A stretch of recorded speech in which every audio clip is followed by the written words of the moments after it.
Hi, everybody, and welcome to Adventures in Gran and Insulae. This is the second to last session of our streamed sci-fi home game. Very nervous for these folks here, but I'm also so excited. It's been over a year of this. If you're new here, don't worry. We are going to introduce who these people are and what the campaign is, which is a sci-fi campaign themed around Eberron, Treasure Planet, One Piece, etc. All sorts of island hopping, planet hopping shenanigans. And these folks have just about made it to their final location.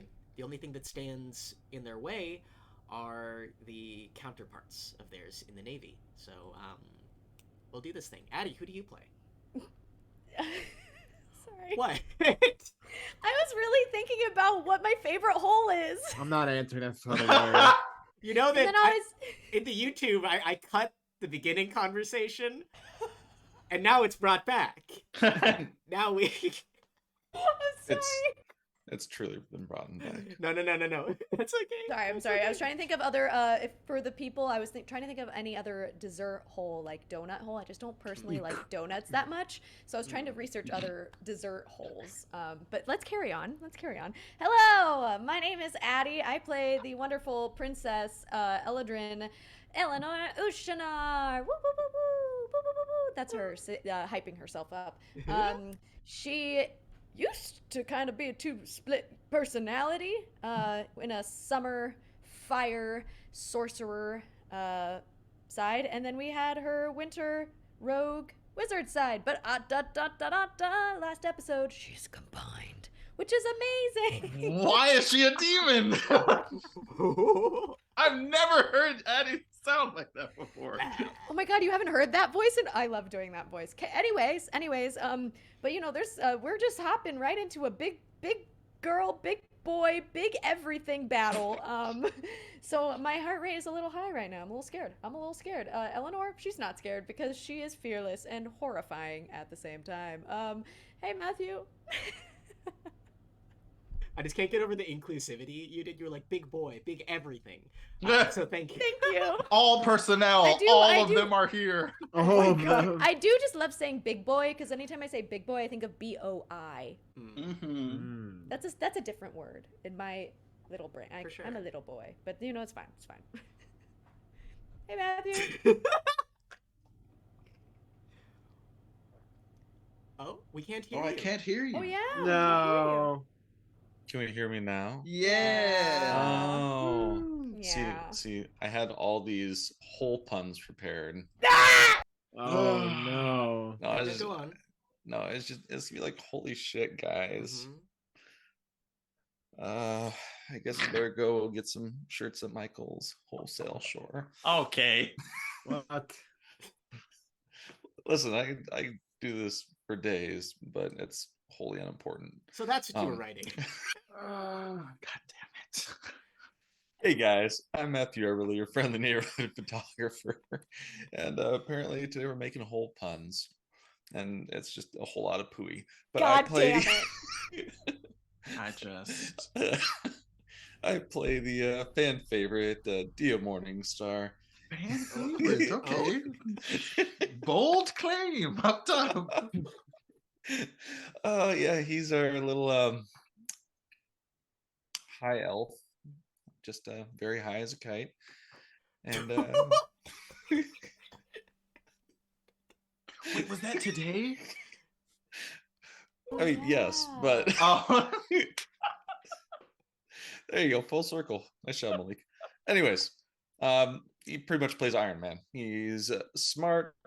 We bumped up the charisma a little bit. He's multi-classing into Mastermind Rogue with an Artificer a little mixed in there, so that's fun. Yeah, that's my boy. Malik, what's shaking? Hi, I'm Malik. My favorite hole is a black hole. And I play Sylvia Etherhorn. She is a satyr flavored to be more gazelle-like than goat-esque. Have gazelle horns, gazelle legs. I am a swordsman. I love a katana blade. She is the first mate of the crew. She has this fancy blade called the World Shaper that she needs to take down this big old rock cunt, as we've taken to calling her. And before she's able to do that, she's got to take care of these scary admirals in their midst.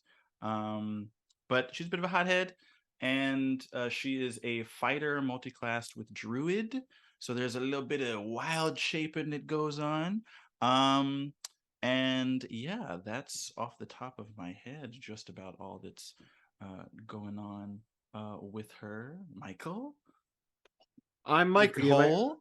Not answering that without a lawyer. I'm Michael. You might recognize me from the show you're watching right now. I play Heads and Heels. Heads and Heels, the Way of Mercy monk that has the cursed king of a hellmouth living inside of his head. So he's got like a little like demon possession thing going on. He's the ship doctor, the face, the brains, the brawn, and the heart, if you look deep inside yourself. Yeah. Back to you, Julian. Yeah, why is My anybody favorite else- hole is a rabbit hole. I love rabbits. They're cute. Goodbye. That was like 2 hours ago. Well, I finally found a hole that I liked. Oh my god. last time. So, just, full disclosure, because this is in a planned but improvised story. Things happen. This might be our second to last session, might be our third to last. I planned for it to be the second to last, but as always, I like to give a lot of freedom, so we will see what happens tonight. Last time! For the second to last time, maybe, on Adventures in Gran and Insulae. The party made the final leg of their journey towards the Galactic Crossroads, where you are supposed to be meeting and defeating Pandora Nephrite, the ancient Earth Genasi, who plans on ending your planet by plane shifting the elemental plane of Earth on top of it with a powerful spell. You all learned that the area she is going towards, and perhaps the reason she is seeking so much power from it, is that it is the Galactic Crossroads, an area of space where there just so happens to be a rift in the fabric of everything. And a strange individual known as Alec, a cameo from Keegan's home game, promising great power to whoever would free him. Perhaps something like a giant plane shift spell. You all made an alliance with your former enemies in the Navy, Fleet Admiral Raphael Pope, Admiral Ramina Ishtar the Comet, and Weapons Tech Liren Evoy. And you all spent a good amount of time on your spaceship with them. We can just say it's been a while together with them.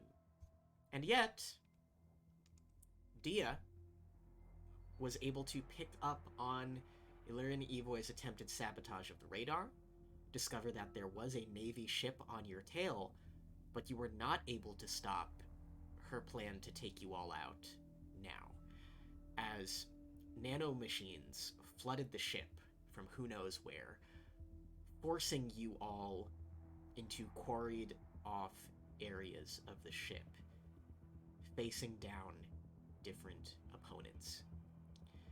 Diya, our captain and elven engineer, alongside Azalin, the shipwright mechanic of the ship, faces down Liren Evoy, his mechanic counterpart on the Navy side, in a battle of ideals to see whether advancement or empathy will triumph in the field of science. Sylvia, one-on-one, faces off against Ramina Ishtar, the actually kind of sympathetic Navy admiral, another swashbuckler, another sword fighter, looking for an equal match. And then Hedson and Elanor face off alongside Eleanor's mother, the Ember Queen, versus Fleet Admiral Raphael Pope, the Shadarkai elf, the Shadow Elf, who heads the navy of Gran and Insulae, this schemer who has followed you all for a very long time and seems to be behind a lot of the bad stuff that's happening. He whips out his gun, and all of these battles begin. Now, initiative is going to work a little differently, because I don't want to jump back and forth like crazy. So we are going to do sections. We're going to do Diya's section, Diya, Azalin, and Liran act in whatever order they're in. Then we're going to jump to Sylvia's. Then we're going to jump to Hedson and Eleanor's. In case any of these sections intersect, we'll deal with that when they get there. But for now, Diya, I'd like you to roll initiative. Let's fucking go. Oh. Oh, dirty 20. Okay. So you are going to be before Liran and Azalin. Very nice. Sylvia, can you please roll initiative?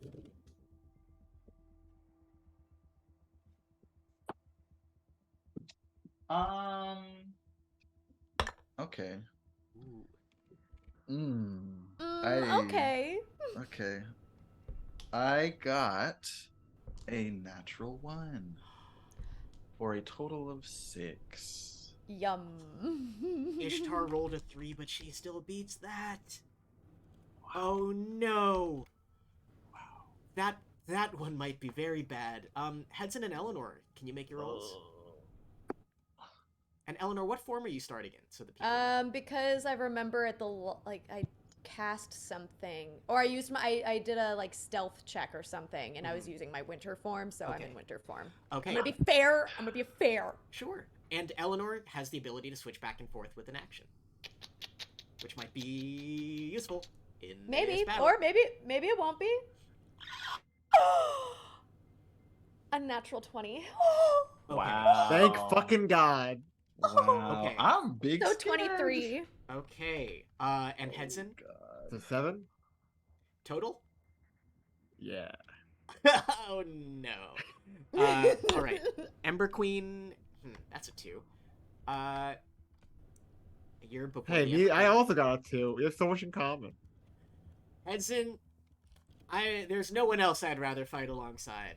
Let me roll for Pope. Aw, that's sweet. Wow. These initiatives are all over the place. I'm actually so scared. Oh, I haven't even started the music yet, Malik. Oh. Let's see. All right. If anyone wants to take bets on who is going to win and lose their combats, I have things planned for whatever happens. I'm gonna vomit. And we begin. First Of all, we head to Diya's battle in the Med Bay. Diya, you and Azalin find yourself cornered by these chittering nanobots. And stepping through them, you see Liran Evoy. She has a very similar power armor to Utia, except it is white with blue. She looks to you and says, I believe what she said last time, "Let's see which one of our ideals will win." An arm blade comes out of her armor, and then a mouthpiece, kind of like Bane's, slots up onto her face for the last bit of her armor, which you also assume is a breathing apparatus, in case things get a little oxygen deprived in here. Diya, you may begin. All right. Speaking of that, what is the stitch with the depressurization? Are we in a oxygenless environment, or is that dying down, or what's the Right timetable on that? now, Mhm. things are okay. You Okay. are hearing an alarm sound and lights flash, but that's all it is right now. You do have the green lung on you. Okay, cool. I'll free action put the green lung on just in case, Great. and then I'm going to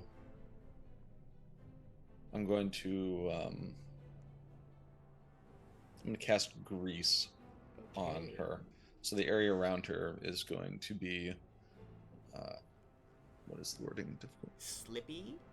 Yeah. And yeah, she I mean, makes a dex save to not immediately fall prone, right? correct. Dex 17. All right, awesome. And if the music is too loud, let me know. I want to make sure audio is real Mhm. nice today. That is a fail, and she does not have legendary resistances. Oh, Oh, What does shit, Grease good to look know. like from your point of view, Diya?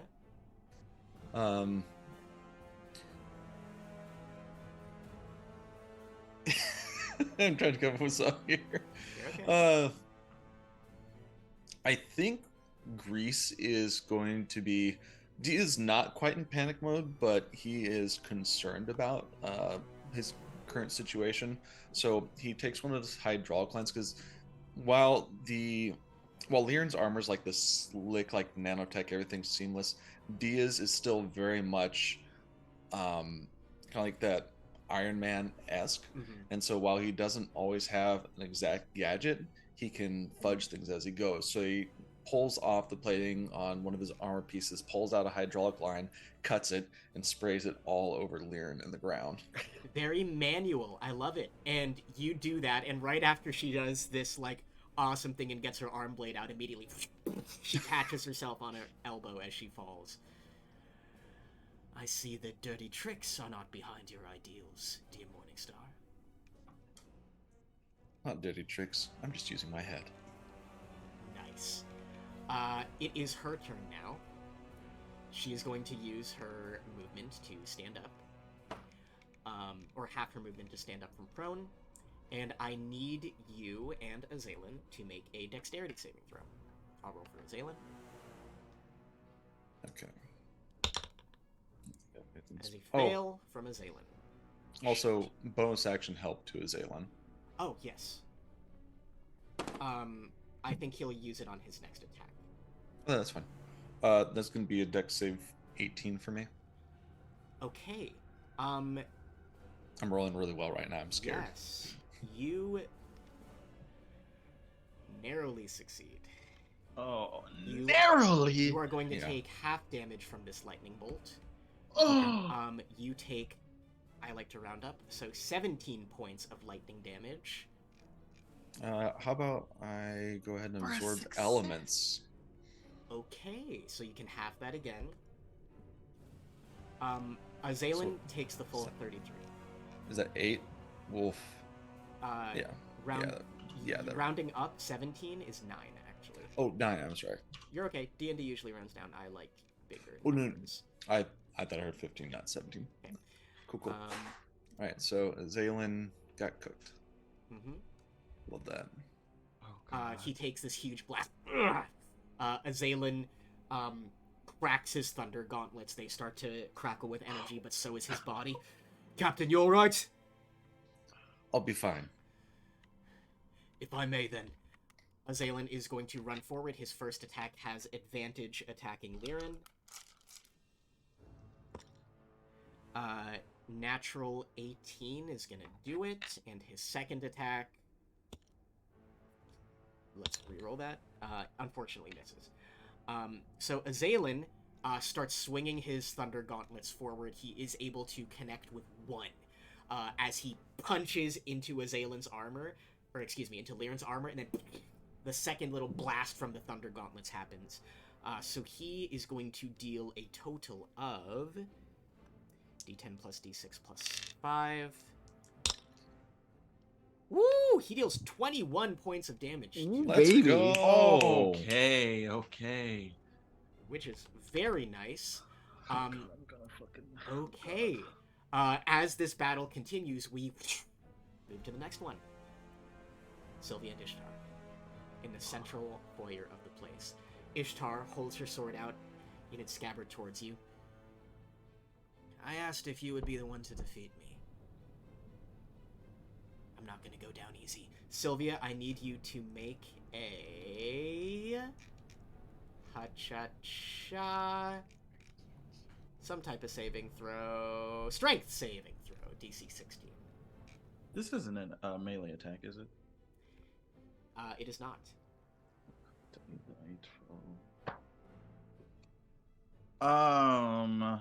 That's a 12. It's probably a fail. 12, unfortunately, is a fail. So, Sylvia, you recognize the stance that Ishtar takes as she dashes at you. Now, with what Elanor has told you, you recognize that she swings her sword so that it scrapes against the inside of a scabbard. So the flash of light happens. You are not able to see as she, within a fraction of a second, dashes past you and cuts you, dealing 20 points of radiant damage as she does so. So she is now on the other side of you. She draws her sword from the scabbard and takes a different fighting stance. Your turn. Okay, let me mark down that towards. Gross. So I'm going to activate my domain expansion. But while that's happening, I do just want to briefly say to her, Ishtar, we don't have to do this, okay? We don't have to do this. I will, if I can't appeal to you, but we can all take down Pope together and we can save your first mate. Persuasion. Okay? Check. Disadvantage. Disadvantage.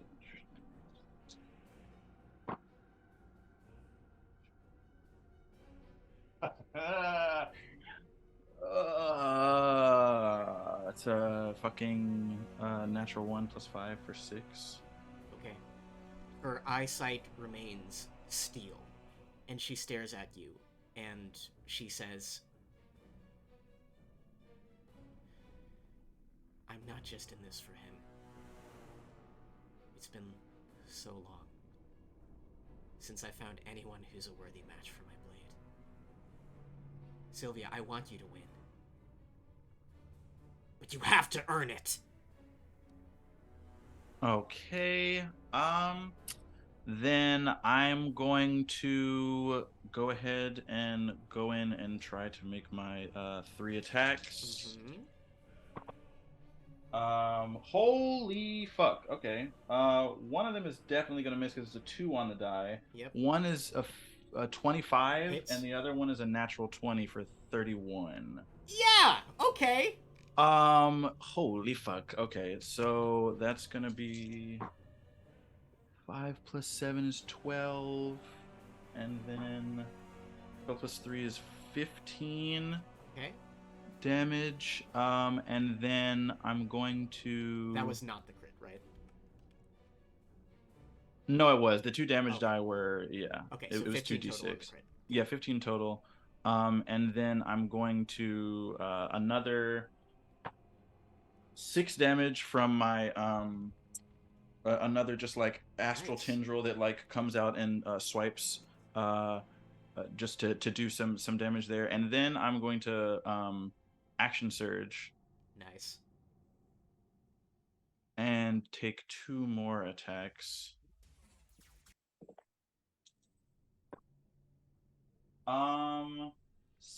17 for 27 on the first one, and 19. Does a 19 hit? 19 hits. Okay, so both of those are also going to hit for 6 + 3. Oh wait, 3 + 7 is 10. 6 + 7 is 6 + 7 is 13. So 23. Nice. 23, and I did forget to add 7 damage to the non crit. Okay. So you've dealt a total of 51 damage. Okay, yes. And I'm also just going to say to Ishtar, because even though Sylvia does want to like not have to deal with this, I think she also feels the same way, where she wanted to cross blades with her, and in her own triple stance, 2 katanas in both hands, and then the third one being held aloft, kind of like swaying with one of the astral tendrils coming from her back. She just says, all right, fine, let's fucking do this. Amazing. 1 sword in Ishtar's hand, 3, and this eldritch mass behind you. Continue your duel. Next, we go to a long, pristine white hallway within the ship, where all of you face off against Pope. Twirls his gun. Game on! Elanor, you're first. regretting being in winter form. You can use an action to switch. Oh, honey, don't you? I'm gonna do it. Don't you worry. Don't you worry. But I am going to. Sorry, I like realized something when I thought I had a plan, and then I was like, oh right, a shadow elf. That's really great with some of her spells. That's really nice stuff. But I'm gonna cast True Strike, so I could see some of his defenses, and then I have advantage on my first attack roll against him. Okay. And then I am going to...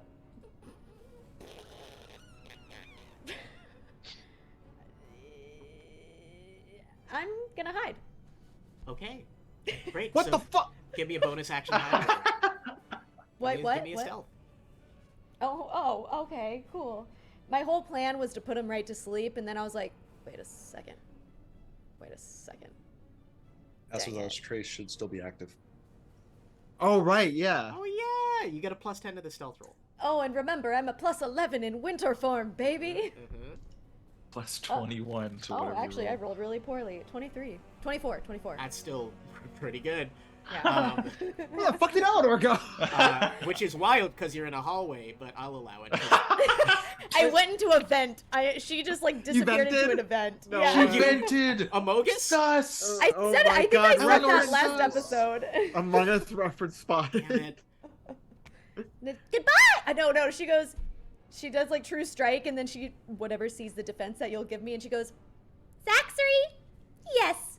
I hate you still. Poof, gone. Amazing. What the fuck? Hello? In a light blue blur, you disappear, and you are able to get advantage on him the next turn. As you realize, just given the time you spent around him, he moves in bursts of speed in reaction to things. If you attack fast enough, you'll probably hit him. His turn. Alright. So he is going to just bonus action aim his gun at Hedson.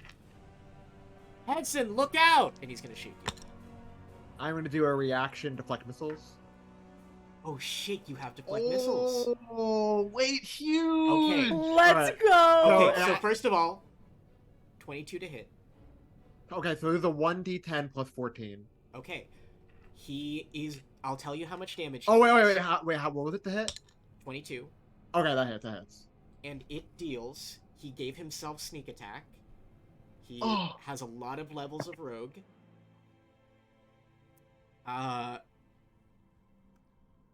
Okay. 34 I don't like that. points of piercing damage. Okay, I'm Reduced gonna by how much? I'm gonna reduce it by 1d10 plus 14. So I can reduce it by 22. Ooh, that's pretty good! So, at the cost of a key point, 34 is dropped to This does not 12. cost anything. Oh, right, it's just... It only costs Wait, something to throw does it back. You can Yeah, deflect it only all you costs to throw it back. I can just keep deflecting things. Are you serious? want. Yeah! Monks are sick. I gave you the wrong matchup. Shit! I picked the right matchup. I wanted this. Alright, But also it does feel right that Zaxxery would be fighting Hedson. yeah, they were the first two to become friends. so describe how you reduce the damage of this black necrotic bullet. Because I'm like literally holding a hammer, but I'm still like, you know what? Like I'm just gonna like headbutt the bullet back onto the ground. So it's still gonna do a lot of damage, but I'm like using reverse normals of physics. That's 34 minus 22. That's 12. Okay. You're a freak. Alright, noted. That's not gonna work so well on you. Points the gun towards the Ember Queen. Hello, mama! Gunshot. Alright. It's just gonna deal... He's already used to sneak attack, so only 7 damage to the Ember Queen. Okay. That is his turn right now. We are now up to Hedson. Alright, it's gonna get a little freaky deaky. Hold on. Famously, Freaky yes. deaky. So that's gonna be a nat 20 Uh-huh. Oh! Mamma and mia. a 16. I guess Two. 16 doesn't hit, I Mamma A guess. mia. 16 does not hit narrowly. Cool. So I'm gonna roll the damage die on this. So I roll 2 damage die, right? Or do I just double the 1? Entirely up to you. They're gonna roll 2 damage mathematically die. similar. Yeah. Okay. Oh, yes. Is that a 9? Oh, baby. So 17 plus 12. Do I add the modifier too, right? Mhm. Okay. That's going to be 17 plus 12. So that's 29. Okay. 29. And then I'm going to do Flurry of Blows. Go for it. Actually, before I do that, do you mind giving me a quick con saving throw? Absolutely. He's gonna use a legendary resistance to succeed it. Cool. Just what I wanted. Gonna do Flurry of Blows. Fuck. That's not gonna be enough. Does a 13 and a 19? 13 and a 19? Yeah. The 19 hits. 19 hits. Just what I wanted. So that's gonna be 1d6 plus 5. Slap on another 11 damage. Okay. I'm gonna do Hand of Harm. So that's gonna be another 7 damage. Okay. And while we're at it, that creature, i.e. Zach 3, is now poisoned. Okay. So disadvantage on his attacks, right? Yes, that's right. Wild. Until my next turn. And I'm last, so. All right. You zoom in. You start slamming him with your hammer and your fists. You see that he is even surprised by your speed. It would normally be the Ember Queen's turn, but Elanor, you are able to see a shadow from behind Hedson bubble up, take form behind him, and stab into him. So that is going to be 17 to hit on the first attack. Not gonna hit. Okay. 25 to hit on the second. That is gonna hit, but I am going to. But so wait. So how much damage is that? The shadow pierces for. Ooh, okay. 18 points of piercing damage. Cool. And can that target now make a strength saving throw? Absolutely. Fail. Okay. 2d8 force damage. Oh, why are Um, you so juiced? The shadow stabs into you, Hedson, and you hear Zeno's voice say, "Leave him alone!" And a blast of telekinetic energy instantly evaporates the shadow. It has 1 HP. Don't you know when to take your turn, Zach 3? Jesus Christ. It's like you never played chess before. Wait, he can fucking do that? You fucking cheater? Shit. I like grit my teeth. There's still bits of like chess piece in there, and I'm like, never play fair, baby. What is wrong with you? The Ember Queen is going to take her turn. She gets 2 longbow attacks. It is going to be, both of them hit and one's a crit. Oh, baby. My God, it's a family affair. Oh, it's an affair, all right. Oh. Also, what? poison. Ow. Poison is disadvantage on attack rolls and ability checks. Yep. Okay. Not saving throws though. Yep. Not saving. Ember Queen's first attack deals 20 to Pope. Nice. And the crit, I gave her too many dice. That's okay. 31. Damn. She fires a bunch of volcanic shards at him, which pierce into him. Whoa, whoa, whoa. Take it easy, guys. Back to Diya. Oh, by the way, I'm assuming Liren didn't move, so if she stays in that same spot, I need her to make another dexterity saving throw, stay on her feet. Absolutely. On her turn or right now? No, it was supposed to be at the end of her turn, but I didn't I hand see. her up. Yeah, she failed. So she slips back down. Diya looks over at her. She's laying on the ground. Well, you say I wasted a turn with a little bit of crease. Well, try this on for size. Diya holds up his hand cannon, transforms into the cannon mode, and he points his gun right at her down body where it's contacting the ground, and he's going to shoot firebolt. and not only hit her, but ignite the grease floor beneath her. Okay. Oh, baby. Firebolt on a prone target has disadvantage, right? Yeah. They're not that's right. prone anymore, right? No, she is or, prone. Yeah, Lyran's prone. Oh, okay. So yeah. Okay. Okay. Okay, little firebug. I just really want. Actually, you know what? I'm just gonna shoot the ground, Okay. and I'm gonna ignite the floor. That's what I'm gonna do this turn. All right. Roger that. Bonus action. Yeah, he used the bonus Azalea action. used it, yeah. Okay, yeah. So I'm gonna go ahead and did I need to roll damage for Liran, or how do you want to do that? Are there mechanics for igniting the grease? It's a flammable object, and Firebolt specifically states when. Okay. Yeah. So. All right. there's- I'll just say it deals. Roll a firebolt damage right now, and that zone will deal that much damage. Okay. Not to counter my own argument, but if you want to treat it more like a campfire, where it's only like, no, I suppose that does scale with your magical level. Never mind. Yeah. I won't argue myself out of this time. You are good.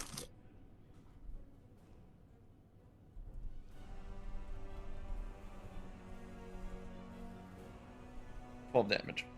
12 damage. Nice. Okay. And then when she starts her turn, she'll take it again. Roger that. Then gave Azalea help action. Great. It is her turn, so she takes another 12. Wow, you guys are cracked. Liran uses her movement to stand up from prone. It's not going to be that easy. She is going to bonus action haste herself. Oh shit! Haste? Fuck Her- off. she starts to shit. glow with energy. She didn't do it last turn because she was using a spell. That's not the case this turn. Diya, you are right in her face. Haste gives her an extra attack. She is going to make 3 Electroblade attacks on you. Amazing. Okay. No advantage or anything, just 3 attacks. Mhm. Dirty 20, 27, and 28. None of them will hit. Because I cast shield. What it, 28 your AC doesn't is hit? 28? Oh wait, no, I'm sorry. I had 27, so 28 does hit. I was Okay. like, Oh, Jesus Christ. Okay, so 1 hit. Still, good shit, Matt. damn. You are, in that case, only going to take 15 points of slashing damage. As she just barely cuts across your armor, narrowly finding a weak spot in the shield spell to slice through it. And yeah, that's her turn. Azalea is going to attack now. He gets advantage on the first strike. That'll hit. And the second strike, she's going to do a shield of her own. So only the first one hits. I'll do her movement after. So Azalea does manage to deal D10. Okay, cute little 13 damage to her. And we'll just say he's in melee range of her. Yeah. She's gonna attempt to move out of the grease, actually, Okay. on her turn, even risking an opportunity attack from you. So does she make a dex save to not fall, or is it just difficult terrain? No, so it's just specifically the verbiage is that it's only in effect when someone enters the area or is staying in the area. Okay, and you are not in It- fire. You're just on the edge of it, trying to keep Yeah. her in it. Okay. Mhm. She's gonna try to run past you. So she dives to go past you. You can make an opportunity attack. And that's when Azalea would intercept her and deal that damage. And Sylvia's on deck. Well, after Ishtar. I'm really concerned about my well-being. Only one-on-oneing. Okay, cool. So this is gonna work then. I need her to make. No, this is an attack roll by me. Never mind. Mhm. I really need this to hit. I think that's going to do it. That's going to be a 24 to hit. Unfortunately, no, because she did shield. Oh, that's right. She did, didn't she? All right. So she is able to get between you and Azalin, and that's when he hits her. She is out of the fire. The fire is crackling. The nanobots seem unaffected by it. It is now the camera cutting to the main foyer. Ishtar is going to make 4 attacks on Sylvia as she rushes you. The first attack has disadvantage. Okay. 15? Misses. Okay. Why am I blurry? It's okay. So 1 miss, another miss, last 2, 14 and 20. 14 misses. 20 hits. Okay. So Ishtar swings her sword at you. 14, but she is going to put a smite on that as well. So suddenly her sword glows with energy, and there is a sudden burst as well. So 14 plus 8 dealt a total of 22 damage to you. I'm gonna use a superiority die and my reaction to parry that. Yep, reduce that damage. It's I believe it's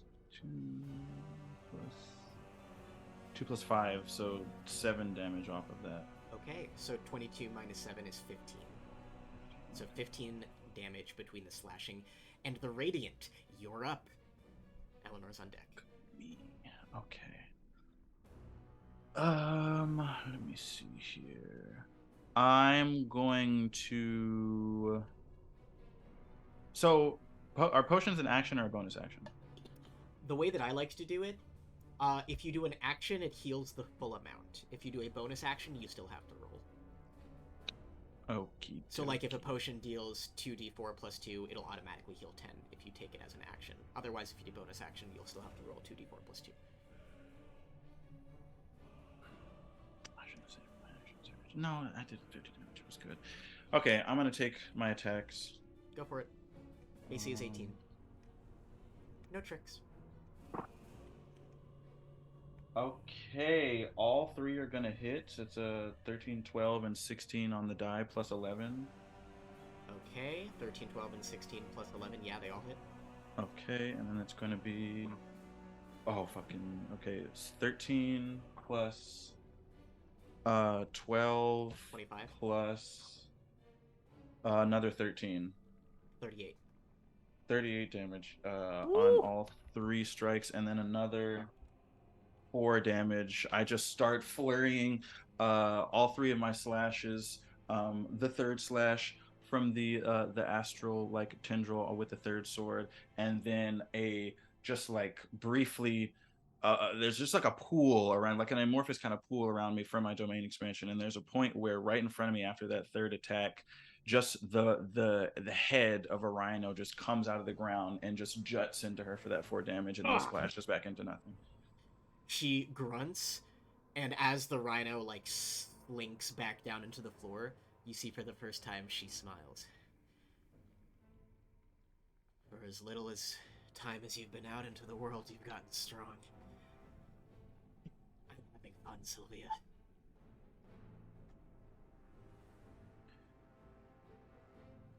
And now, it is Eleanor's turn. You have your true strike advantage.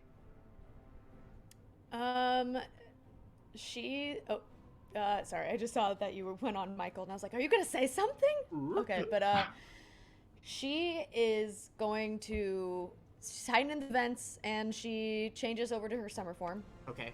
And I'm gonna say it, and you can tell me if I'm wrong about this spell, because I haven't done it yet, and I think I'm reading it correctly, so she's gonna do her bonus action for Flame Blade, but not attack, still be hiding.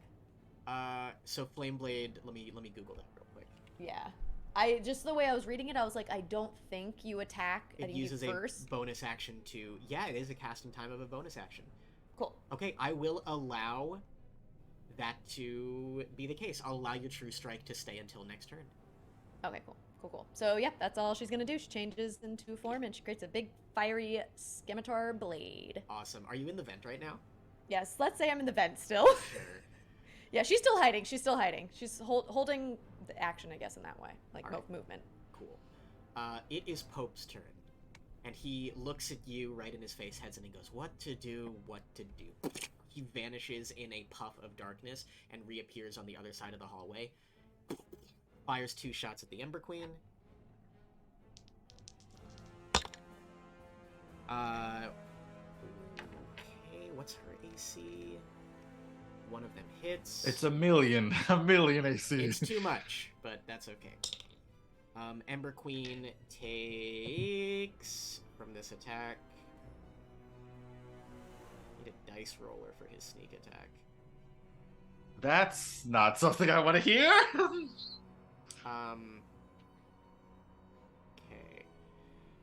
Okay. And then the second. Okay, yeah, just one of them hit. So he teleports and deals 21 points of damage to her. He's got a special little. How far away did he move? He teleported 60 feet to the other end of the hall. Got it. Okay. And he blasts the Ember Queen. She tanks it. And he says, "What's the hold up? I'm over here, guys." Henson, it's your turn. Okay. I'm gonna bonus action Step of the Wind. To get the dash action. Cool. So He's I'm going to use a reaction to fire on Cool. you. 15. Does not hit. Okay, that's his reaction. That's sick. That's gonna look sick when I'm fucking sprinting out. Gonna... Absolutely. So my bonus action was used on the sprint. So I'm gonna use my first attack to swing on him. Go for it. Okay. That's not gonna hit. That's gonna be a 13. Nope. Okay, and then I'm gonna use my second attack action to do a grapple. Okay, interesting. So I'm gonna like spear him like the edge if I can. Whoa! All right, so he's gonna roll strength to counter. Believe it or not, strength is not his highest stat. And he is a saving throw, right? Or no? No, you just roll strength versus strength. So he's made his roll, which is a 10. Okay. What is your strength check? Perfect. That's a 14. Narrowly, yeah, he finds himself grappled by you. Okay. Cool. So basically what happened is, I run at him, the bullet whiffed, and then I spear him like the edge, and then like hold him up towards Elanor, basically. Awesome. All right. As he's held up like towards the vents, looking around for Elanor, you're not able to see what his eyes are reacting with because of his sunglasses. He says, "Elanor, keep hiding and I'll have no choice but to attack your poor mother." A shadow appears behind the Ember Queen and makes 2 attacks on her. 2? Yeah, it made 2 last turn. It just missed 1. Unfortunately, they both okay. even I have a with question. CC. Yep. I'm gonna hate asking this, but this is just for future reference. Yep. According to D&D Beyond, the target can use strength or athletics, or acrobatics. To escape, that's correct. Or to contest, it says. Yes, so, oh, really? That's okay. Okay. Yeah, I did what I did. Okay. Even if he added his dex, it still wouldn't have done it. Okay, that's what I just want to check. He Cool. rolled very low.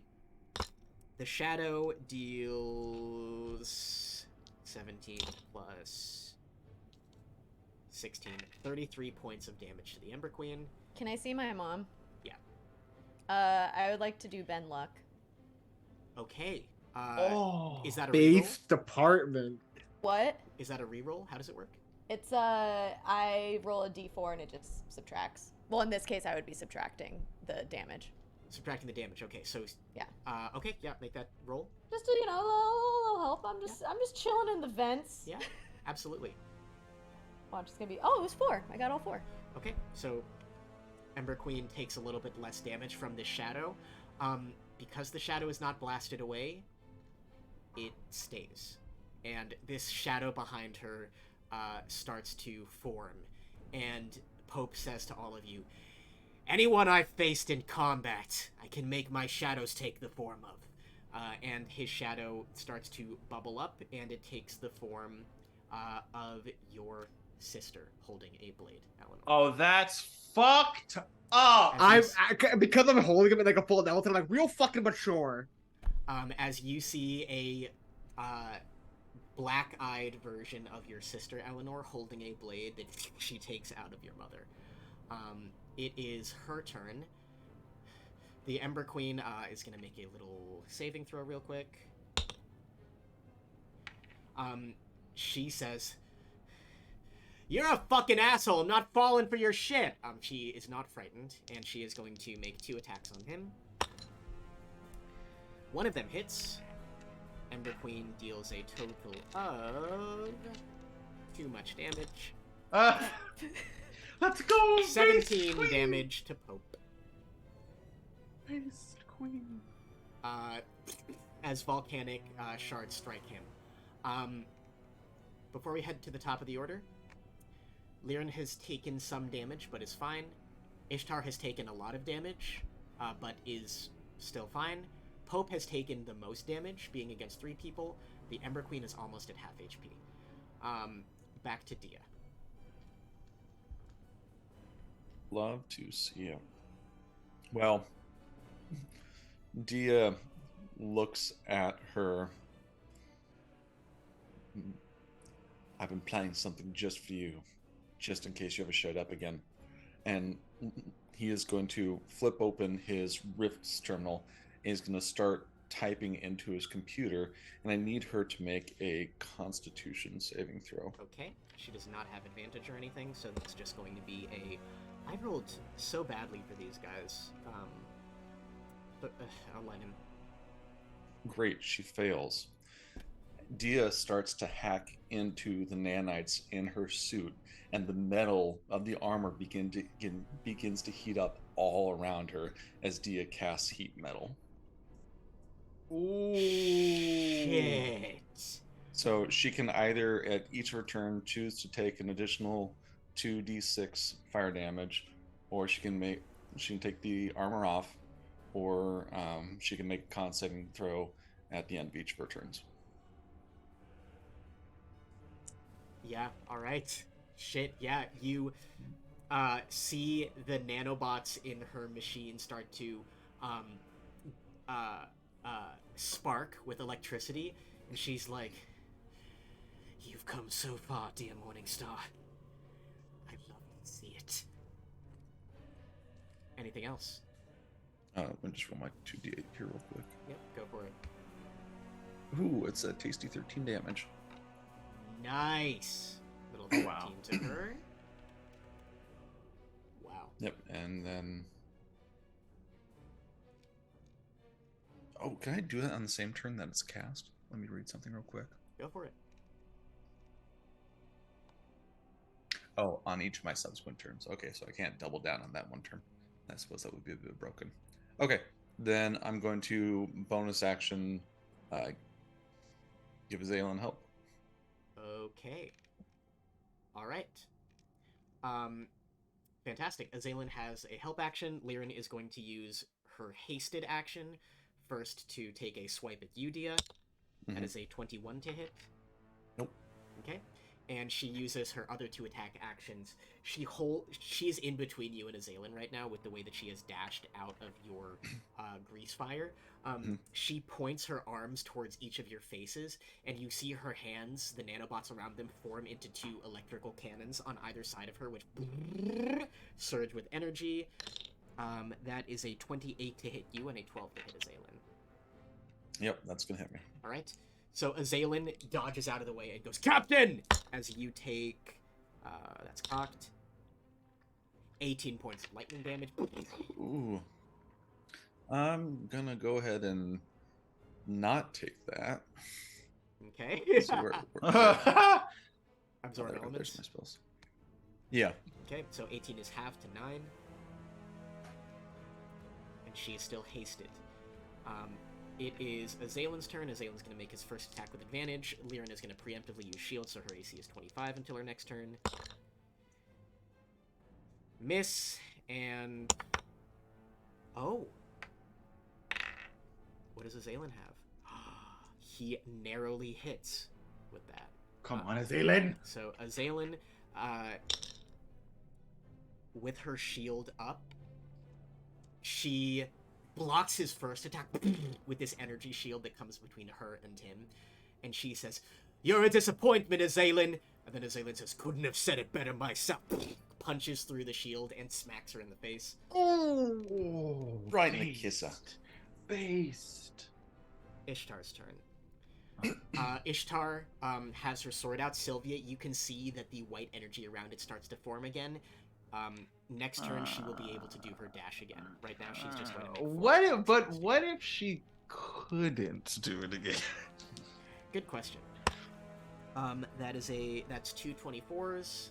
Oh. That is a 15 and a 17. Meets it, beats it. My AC is 17. Okay, so 3 hits. I'm gonna fucking preemptively parry one of them. Yep. So 14 damage On the first. Actually, it's, you said 14? Mm-hmm. Minus 12. Okay, so 2. How are you looking, by the way, HP wise? Below, well, right about to below half. Well, yeah, I'm at 40 right now. Okay. Uh-oh. Okay, so she is going to deal 15 plus 7, so it's 22, and she is going to put a smite on that, so 22. Her smite's only 1d8. 27 points of damage between the slashing and the radiant. Okay. She slashes against you, and she says, "You deal a lot of damage, Sylvia. You need to start learning how to take it." It's your turn. Okay, I'm going to bonus action second wind. Okay. Let's see, where's my D10? Is this the D10? Oh, thank God. Okay, 9 plus 6, 15 HP. And then I'm going to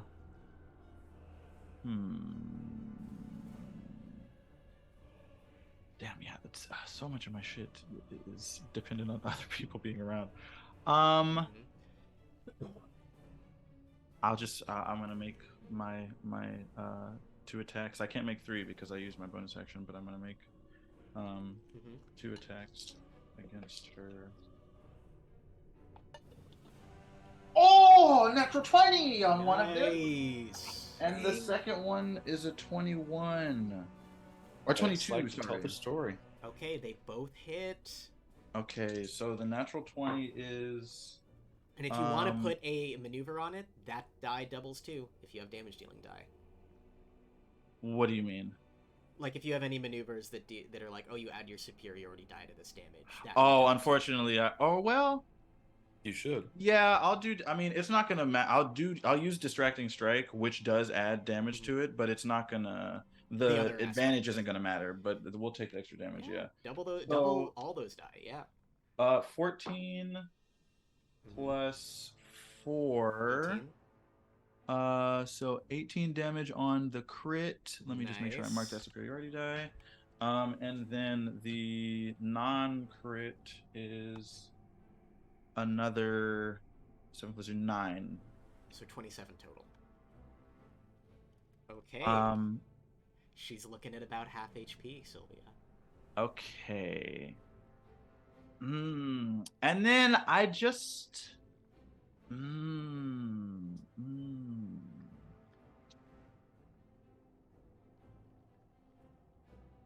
Yeah, I think that's it. Okay. Sylvia, as you stare down Ishtar, you are starting to feel worn down. You start taking heavy breaths as Ishtar's sword finishes glowing white, and you start to get a little bit foggy-headed before you remember a conversation that you had with your grandmother back in the Aetherhorn estate when you were working on your domain expansion. A silvery light starts to fill the edge of your eyes, and now it's Eleanor's turn. What? Just because it probably should have been rolled.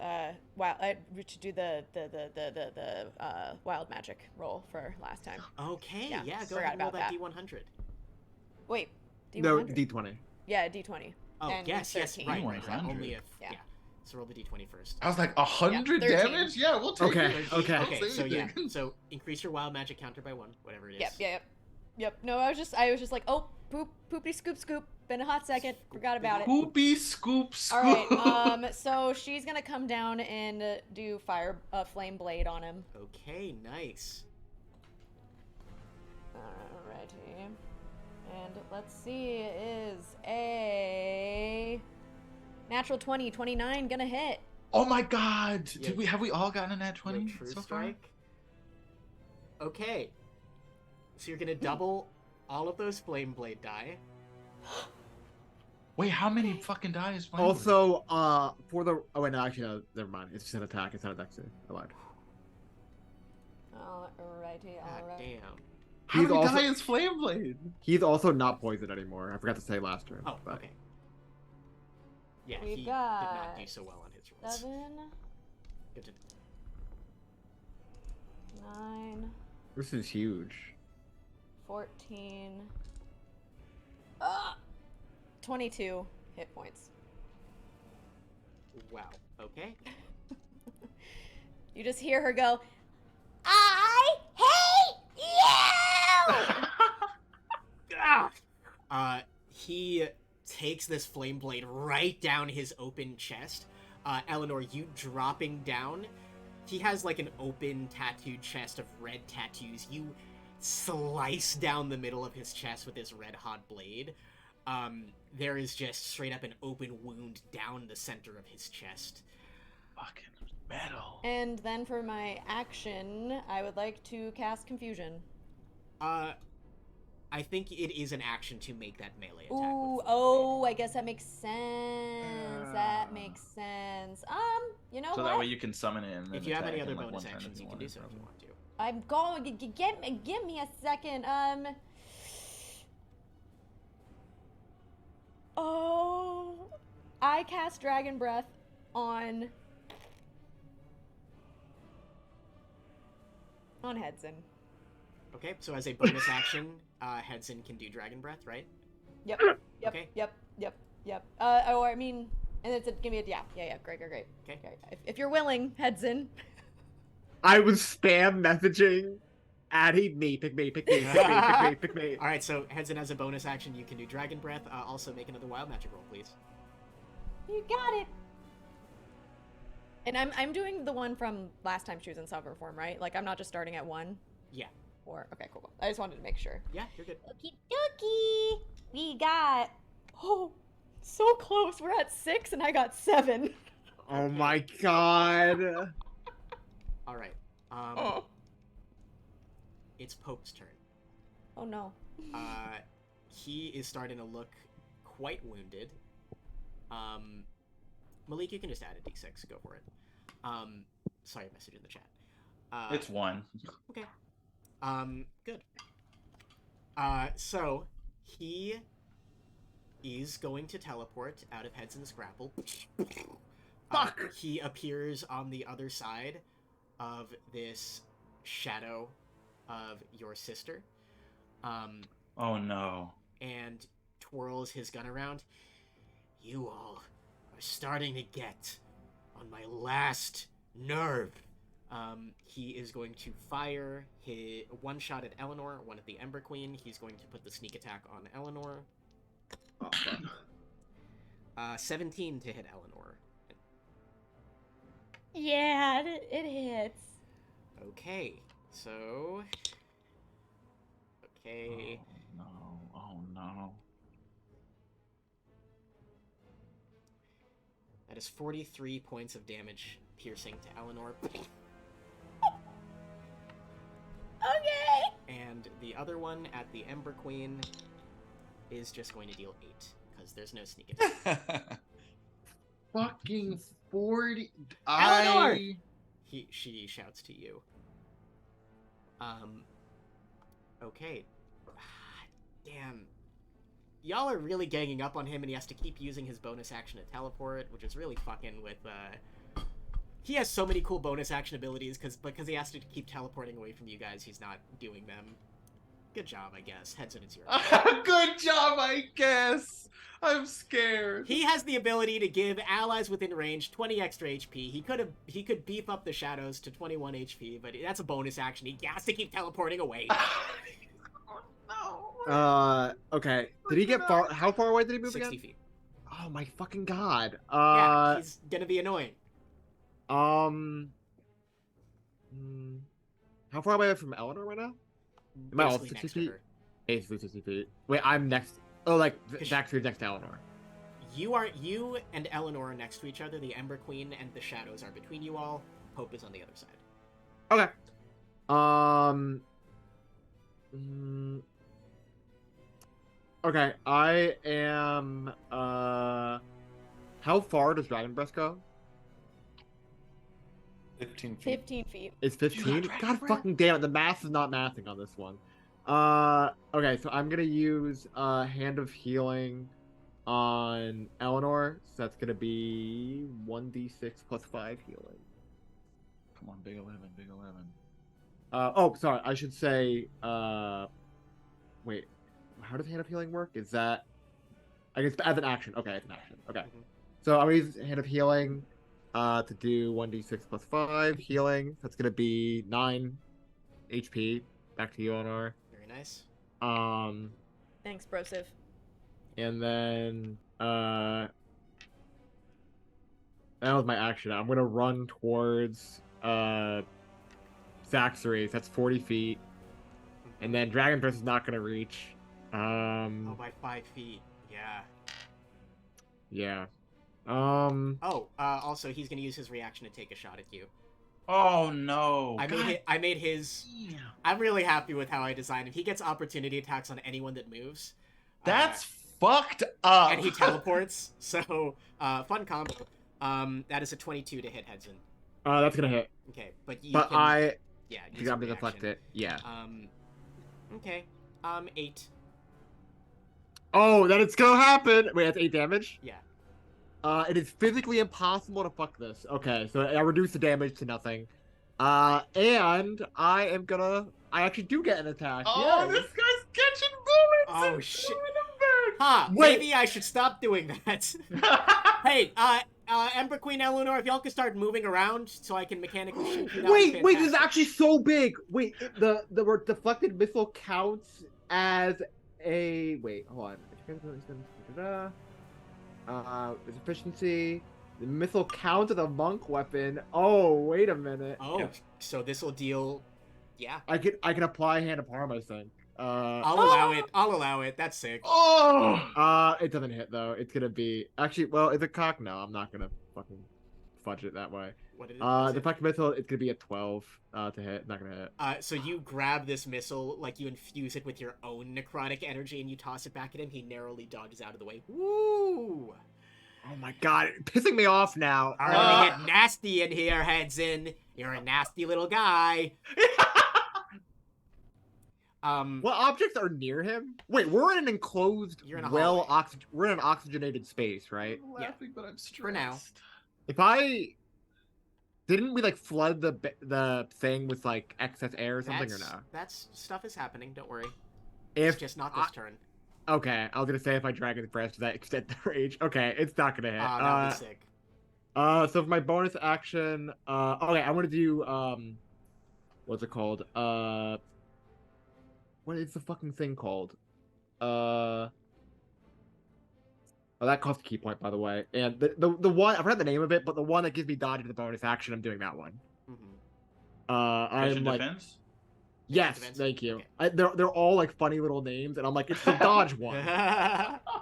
For sure. Okay, for so sure. now, okay, so I use dodge as a bonus action. Okay, amazing. So, it is now the Shadow's turns, as the shadow of your sister Elanor duplicates. There are now 2 shadows of your sister. What the fuck? One That's pretty cool. every turn you don't destroy a shadow, he's just adding a shadow Oh, every turn. what? So now there's 2 shadows.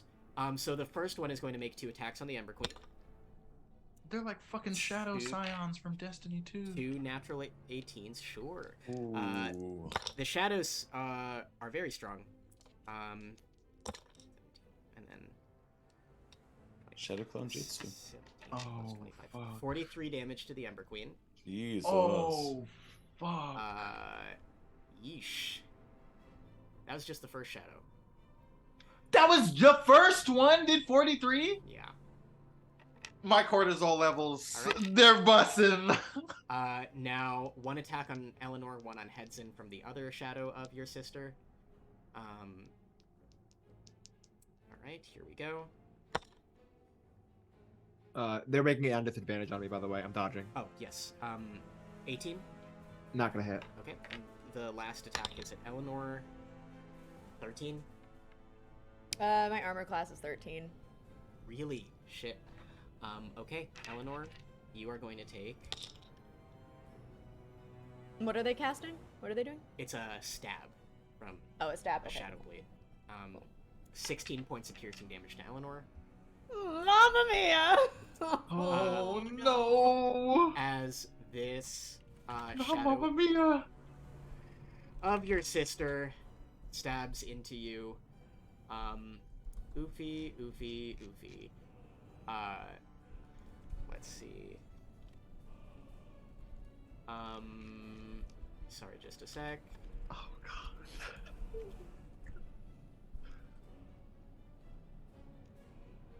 This is embarrassing. I'm trying to look up Eleanor's sister's name because I forgot. Senka? Senka! Yes, so Elanor, you see yourself stabbed by this clone of your sister, who just stares at you with vacant black eyes. It's the Ember Queen's turn. She goes, enough! A burst of fire comes out of her, attacking the two shadows. Both of them hit. The shadows dissipate. That is the Ember Queen's turn. Diya, you're up. Real quick, and this is going to be important. I believe she has been hit 3 times, or taken damage 3 times, and not made any saving throws for haste. Diya, that is a great point. I'm going to do that right now. None of them have dealt enough damage for this to be a higher DC than 10, but her con is only +3. You need a 7 or below. Thank you for the reminder. I'm keeping track of a lot. I appreciate you keeping me accountable. Yep. Natural 7 meets it, beats it. 15 beats it. And with a natural 2 for a 5. Oh! The haste vanishes on her. You sweet elven boy. And her haste has the disadvantages of regular haste, and Lirin is going to lose her turn. Oh, baby! I'm just gonna say it, cause I don't know if it's implied enough. Haste is a really good spell when your friend casts it on you, cause you don't have to make the saving throw when you're hit. She does, cause she doesn't have friends, and that makes her worse than she would be if she did have friends. Diya, it's your turn. Diya looks at her, and you start to see some of that old anger come back. He hits the terminal again, and another, as his bonus action, 2d8 fire damage run across her. As he walks up, you see his arm from that cannon start to like reform into its sword arm, and he's like, I will show you the difference between us now. And he just starts fucking laying into her, and she's exhausted for 1 round, right? Yes.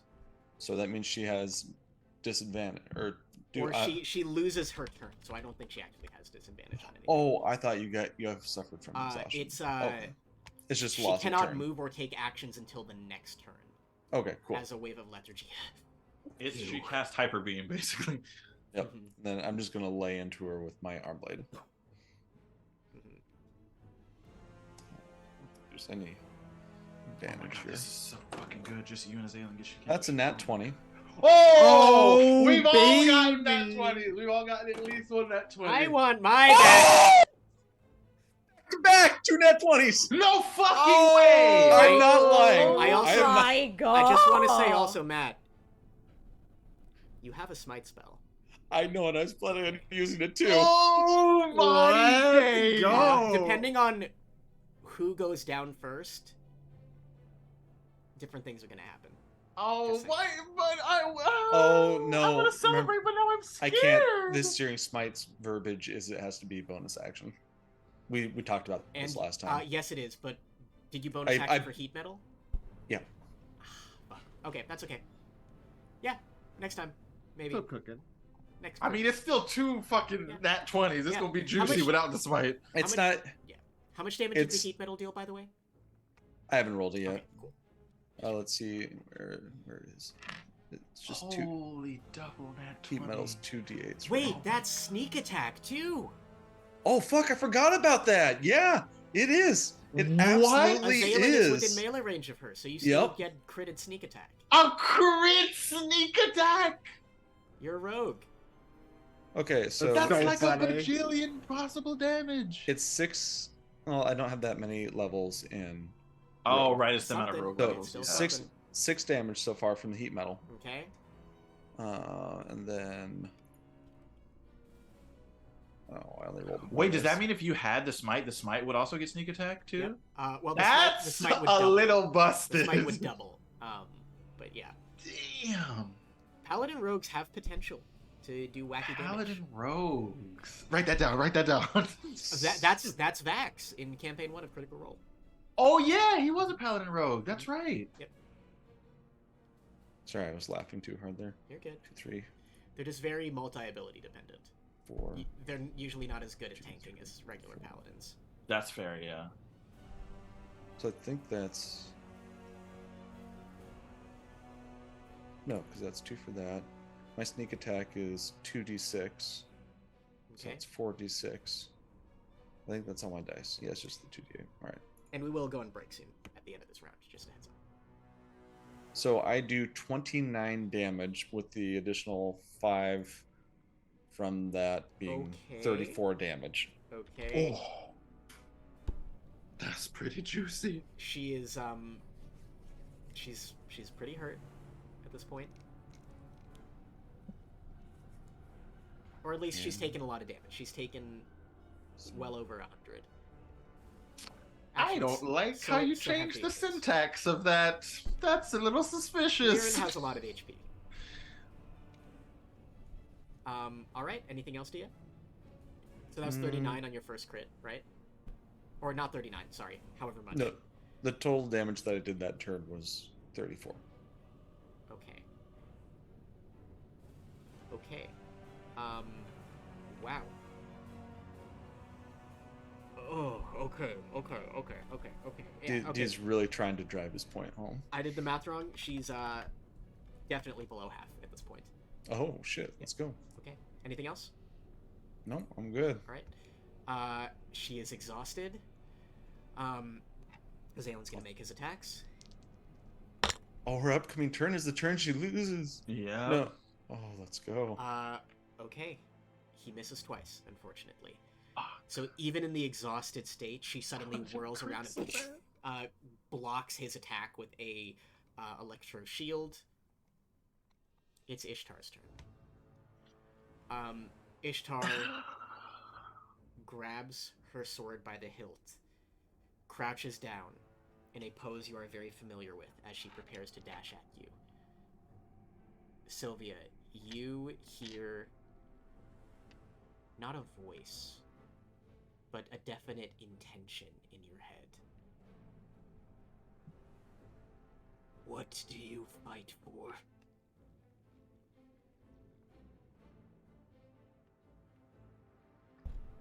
Can I respond to it? It's like, Yes. oh, okay.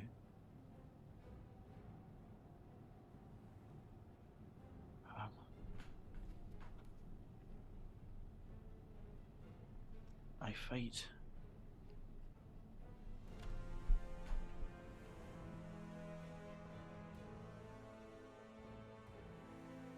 On my crew. Ishtar dashes at you. Your silvery ethereal domain expansion, this astral menagerie of creatures, suddenly shields you from the attack as her normal 8d6 from her comet dash does nothing. Huh? Your domain expansion now grants 1 turn of invincibility on the round it is activated. And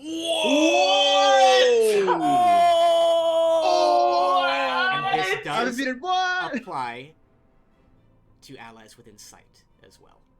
What? I can put it on 1 turn of invincibility for all your allies. When you activate your Not me domain getting expansion. protect. I'm putting. They're like in the domain, you mean, right? Yes, Or do you mean like exactly okay. within the domain?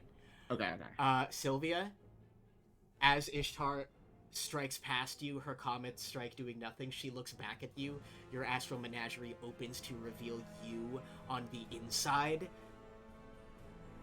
What do you look like in this moment? Oh. As your domain has reached the peak of its power. At least for now. I think you said before that there was like silvery light coming around the edge of my eyes, so I kind of feel like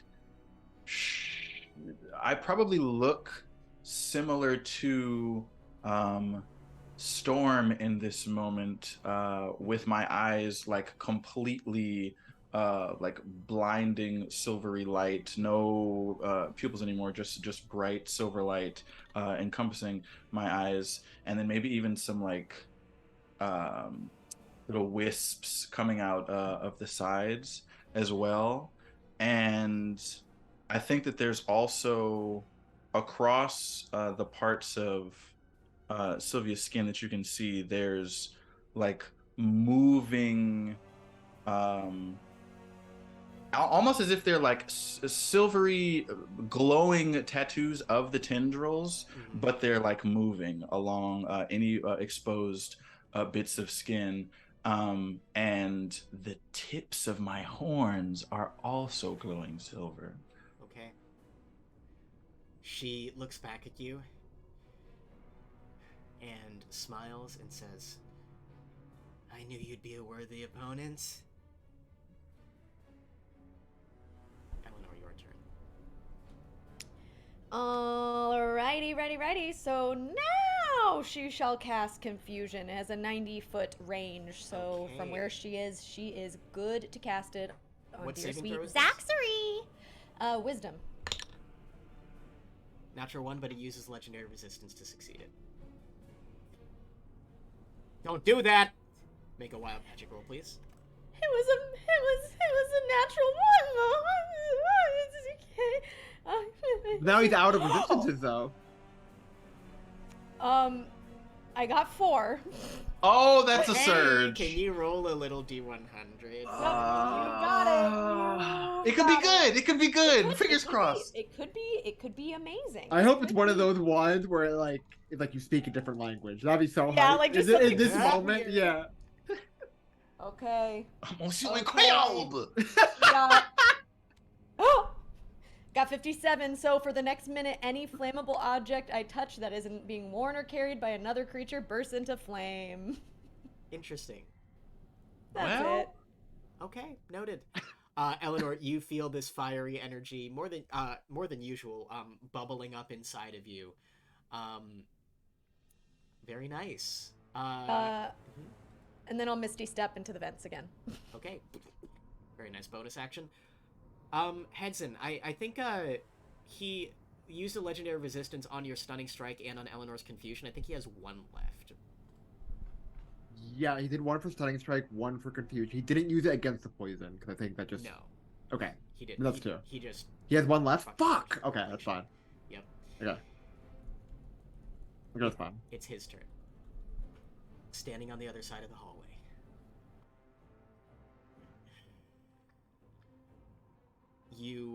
He laughs to himself, and you all hear a whirring of a giant ship outside. oh fuck! I forgot about that. Always have a backup plan. But right now, he is just going to take his turn. He is going to bonus action steady aim. He is going to fire and attack at the Ember Queen. 28. He is going to do D10 plus 5 plus 66 sneak attack, so that is 14 plus 22 is 36. Ember Queen's looking real hurt. And Elanor vented. So I guess he's gonna fire again. Not aiming for heads and except with his Oh, shadows. come on! You're Oh, scared. God. What are you worried about missing? Come on! 23 no. hits Oh no. Oh, what happened to chess? is 13. Okay.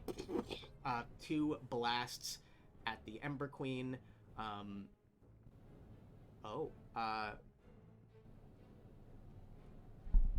The Ember Queen is at 8 hit points. Okay. Jesus. Does she have any? Does she have any potions or no? Not unless you gave her any. I don't think we one gave of us her any one of potions. us has the superior healing. I have the postage. superior one. Yeah. Okay, you have it. Okay, cool. Heads ends up. Okay. So now he's 5. Did he move at all or no? He did not. Bitch. Okay. Now I want to kill him. Now Now he's the now. hallway's 60 feet long for like the mental. Yeah, but I ran 40 feet. Mm-hmm. I'm gonna use the other 20 feet. I want to beat his ass. So I'm gonna do my first 2 attacks. Fuck. That's gonna be a 28 and a 16. 28 hits. 28 hits, yeah. Okay, so it's gonna be a 1d10 plus 6. That is 12 damage. Okay. And then do me a solid and have him make a con saving throw. 19. Fuck. Okay. So that saves. He's not stunned. And then do I still have Dragon's Breath? Mhm. All right, so I'm standing in his face. I'm gonna breathe Bonus fire on his dumbass. Okay, that is a deck save. Oh, also, you said he was staying close to shadows. So, are there any shadows in The this shadows line? were destroyed No. by the Ember Queen Oh, okay. on her last turn. That would have been dope though. That would have, yeah. Is it a deck save? I don't know anything about the spell. Let's see. Yes. It's sorry, I was. No, you're looking good, at you're good. something up. It's where's my little dragon breath? Yeah, deck save is 17. He takes no damage because he's a rogue and has evasion. Oh, fucking rutabaga. Wow, that's really cute of him. That's... So, as you shoot this fire breath at him, he, in an instant, just kind of like flash steps to the side. Heads, Okay. come on, I thought you had something cool going with the punches. You're gonna suddenly mix things up at the 11th hour? That's not what the people want. They call this one the old Rook's Gambit right here. You wouldn't understand. That's not what that is. Well, you wouldn't know. That's why I don't know. A shadow appears behind you, Hedson. Oh, Actually- shit. This is a pivotal moment. I'm gonna roll a die to see who he attacks with this shadow. Oh. 1 Elanor, 2 Hedson, 3... Oh, he can't attack Elanor. You're in the vent. I was like, how is he gonna get to? I like to imagine he just kind of goes to where where he thinks I am in the vent, and it's just like, Okay, eh. amazing. Oh wait, I spent a key point, right? Before you do that, because I spent a key point, I get to make 1 attack with a monk weapon. Oh no, add a bonus action. I already used Yeah, the your weapon. bonus action was the breath, unfortunately. Damn, fumbled the bag.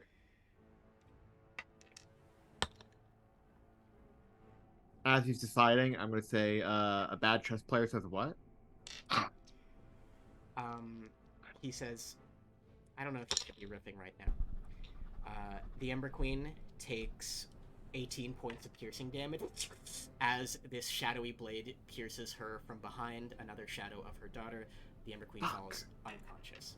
No. And with the shadow's second attack, you see this strange shadow of Eleanor's sister turn her own arms into shadowy blades, pierce down. The Ember Queen instantly fails 2 death saving throws. Fucking. Okay. Okay. And 1 shadow of Senka remains. It's the Ember Queen's turn. There's no way it's her turn. If her constitution is a +3. Oh my god. If this is a 6 or below, the Ember Queen dies. Oh, good. Solid work. The odds are with you. Never tell me the odds.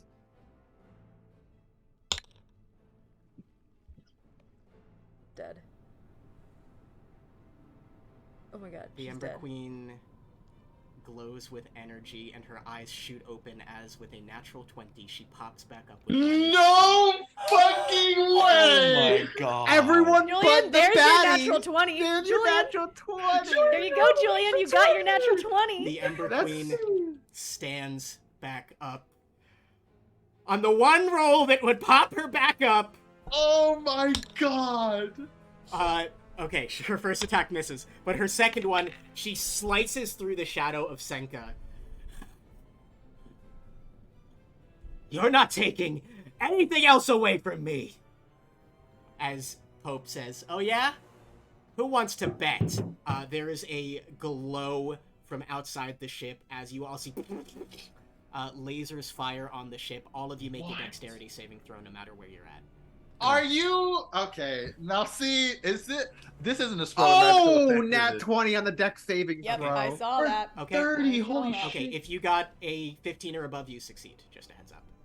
This is not a spell or magical effect, by the way. Just the spell, just the ship fucking shaking. I passed. Oh, that okay. one. Oh, never mind. It's not as exciting as I thought it was. 13. Oh. Those of you... Oh, fuck, I feel so mean. Those of you that... Oh, no, Ember Queen succeeded. Okay. I did not succeed. Okay, as the ship rocks around, anyone who failed takes 6 points of bludgeoning damage. Ember Queen and I'm Zalen out. are both fine. You're down? Oh, Eleanor's out. fuck! You're down in the I vent. literally had 6 HP. Okay. I'm getting stressed. Ember Queen's up, Eleanor's down, as the I just Navy took ship free 6 damage. That's not good. starts firing at all of you. Oh wait, could I? Is there? This might be a dumb. Can I do? Ben Luck? Yeah, Ben Luck. If it reduces damage and you have the resources for it, go for it. Attack roll and ability check or saving throw. And it can reduce damage, not just hit. Yeah, go for it. Yeah, yeah. So reduce it by a d4. Oh god. Okay. Oh, that's not a 4. That's a 6. There we go. I'm up with 1 HP, baby. Eleanor, In the fucking vent, too. as You you want me feel- bounced around? as you feel your ship rock, you see in a split instance a moment where your head is about to crack into the side of the vent. As this wild magic luck that is so often against you suddenly turns in your favor, your billowing hair behind you helps cushion the blow enough that you are able to tank it on 1 hit point. I'm still so scared. Eleanor and the Ember Queen are both at 1 HP. Sylvia has activated her domain expansion. Hedson is face-to-face with Zaxxery. Diya and Azalin have Liren hurtin'. You've dealt over 200... you've dealt 140 damage to her. Damn. We are gonna go to break. Wow. And pick this up after. Just wow. Oh boy. As we finish this I'm battle. so scared. And we're back. And things have shifted. As now the Navy ship is firing on yours. And at the end of every turn, it's going to be stuff y'all are going to have to do, depending on how many hits your ship Fuck. takes. Oh fuck! We gotta get the fuck out of here. Oh. Y'all also have dealt a lot of damage to these folks. As though they are doing a lot to you, you have done a lot to them in turn. You're starting to get the sense that things are getting dire, for some of you more than others. And as the ship is firing on yours, Azalin looks to you, Diya. Captain, I can't get to the controls with these machines in the way. Understood. We'll Yeah. take Liren out. We'll get to the controls. Liren, you can't see her smile, but she goes, very good, Diya. As you can see, she's getting much more manic than you've ever seen her. Defeat me, and the nanobots fall. Do you think you can do that before one of your friends die? It's your turn, Diya. Really quick question, by the way. Mhm. do they have to make deck saving throws on every time the ship shakes or no? Okay. Okay. They prepared. They got so moon boots. Diya turns and looks at her. He holds out his sword, and it starts glowing with the energy of the Ifriti's heart. Mm-hmm. He goes, "There's only one way to find out." And he's going to launch into 2 attacks. Okay.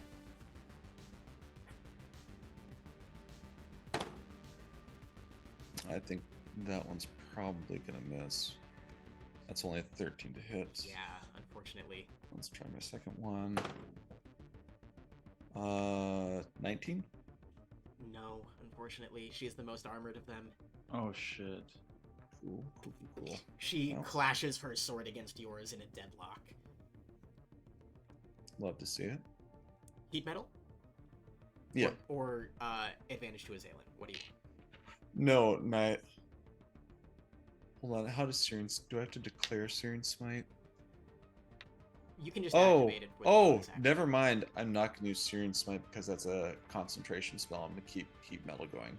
Hmm. So next that, I'll just use Heat Metal again. You can just announce Searing Smite when you hit. I'll allow that. As long as you didn't use your bonus action already. Okay.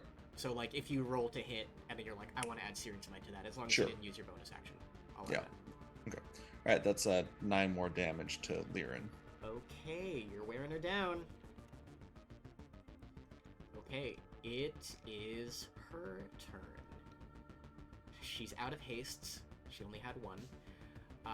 She is going to... you see other things light up around her eye. And her physical form starts to take on this strange vibrating effect as she has cast Blur on herself. Disadvantage on attack. Son of a bitch. Fuck.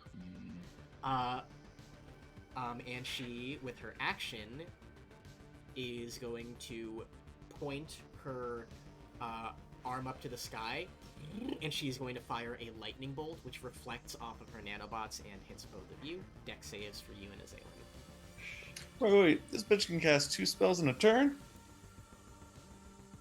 Alright, you rules lawyered me, Matthew Eberle. I guess she can't lightning bolt. I was like, wait a second, what kind of bullshit's this? Yeah, fine, alright, she's just You gonna... ruled, lawyer to me. I guess she's just gonna fucking... She'll just fucking slash at the two of you. Fine, okay, sure, whatever. 26 to hit Diya, 27 to hit Azalin. They do both hit. God damn. Shield. What kind of compass are you Okay, reading, but lad? 27 does not hit for you. It's still going to deal low roll, 9 points of slashing damage to Azalin. He is at 61 HP. Oh, Only 61. oh Sounds boy. rough. Mm-hmm. Oh boy. All right. And it's now his turn. He has disadvantage to hit Liren, but she still rolls concentration on these, so we'll see. Nope. And nope. He tries to punch through her, but she kind of just seemingly vibrates out of the way. We now cut to Sylvia. Sylvia, we kind of preemptively ended your turn before you were able to take it, so Sylvia, now glowing with this energy, wounded, but able to resist Ishtar's most powerful attack right as she activated it. It's your turn again. Ishtar faces you and says, I want to fight you at your strongest. Are you gonna give me that, Sylvia? And Sylvia, if you want to talk to her, you can make a persuasion check. As a free action. Okay. I will say, listen, as much fun as I'm having right now, and don't get me wrong, I'm hurting, but I'm having the time of my life. I know that there's something more important than clashing blades with you right now. I didn't have the luxury of just having a blackmail be put on me to never see my first mate again. I had to watch mine die in front of me. I don't ever want to lose a crewmate again, Ishtar. You and I can settle this fight another time. But I think we're better off if you help us. We can work together. We can take down Pope. And we can get your first mate back. You don't care about these Navy dogs. Persuasion check, no disadvantage this time.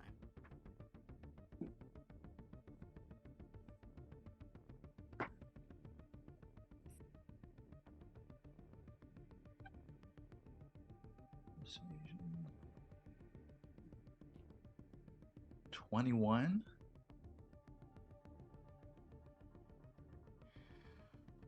Okay. Sorry, dirty 20, dirty 20, dirty 20, dirty 20, not 21, dirty 20. That's okay. It has the same effect. Ishtar hesitates. You don't know what he's capable of.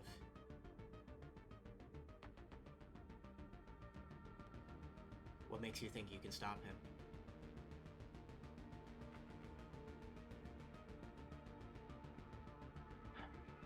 That's just the thing, Ishtar. I don't know if I think I can. I just know that I have to try.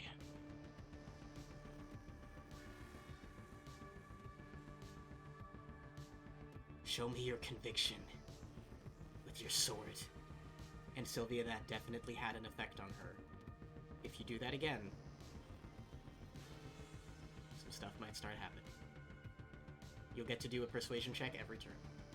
Okay, so I do still have to attack her now, though. Yes, I take it. That seems to be what she's implying. Okay, I will then take my 3 attacks.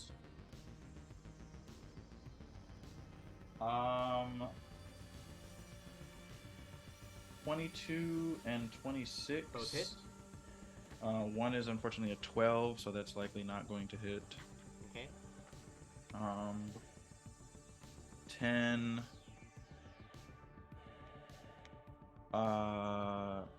11, so 21 damage with the 2 strikes that do hit, Okay. and then another 4 damage as after I slash twice, a long, it looks like a tendril at first starts to come out of the ground, and then it turns into the long neck of a giraffe that just has a, primordial blade sort of just appear in its maw, and then it slashes into her for that last bit of domain expansion damage.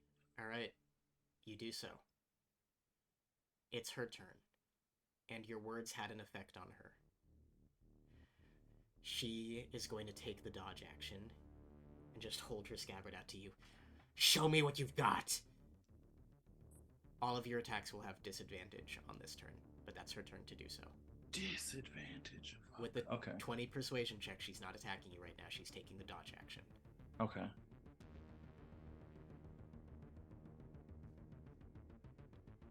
What do you do?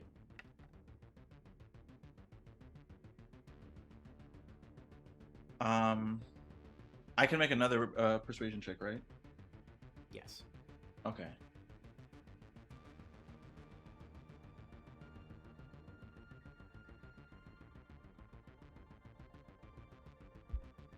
Hope thinks he's got it all figured out. And I don't know what's going on in his head, and you're right, I don't know what he's capable of.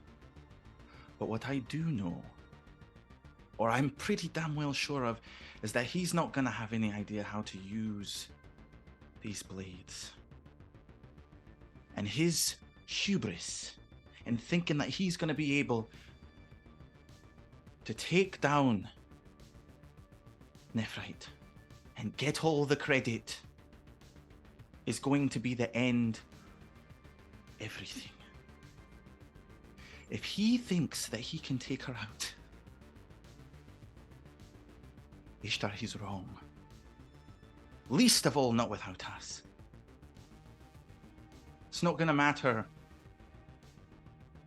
if we're all gone. There's not going to be any fanfare. There's not going to be any credit to take when we're all fucking dust. I know how strong you are. And now you know how strong I am. We can work together. And we can end this. Pope wasn't gonna use the sword, it was gonna be me.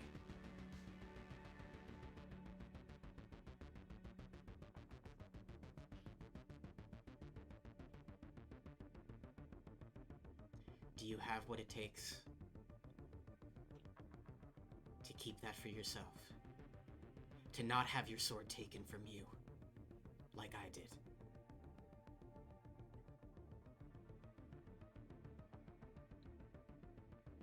I do. You sound very sure of yourself.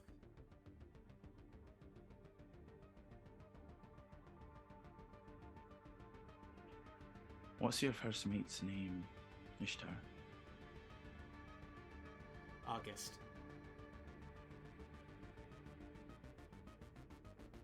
Well then, be sure to pass your last words along and I'll give them to them when this is over. And I make my attacks. Right? Also give me persuasion with advantage. Okay.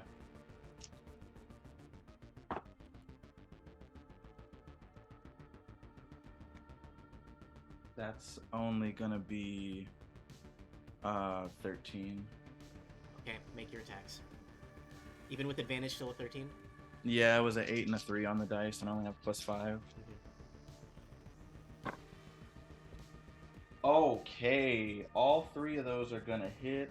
Nice. I almost wish it was in greatsword form because one of them's 18 and that would crit. but Ah, it's that would have okay. crit.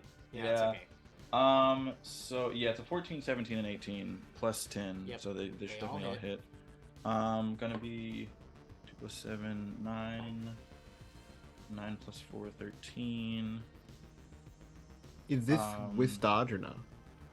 Oh, yeah, they're all at Oh disadvantage. shit, that's right. That's have to okay. roll I all didn't 3 want of to them be. again. I No, okay. that's good. So That's 14, good. 17, that's good. 18. That's We'll good. see how many of these miss her armor class.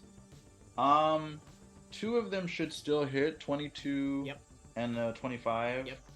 I think a 17 is gonna miss. Just though. misses. So 2 hits, 2 hits. Thank you Okay. for the reminder. So then just the...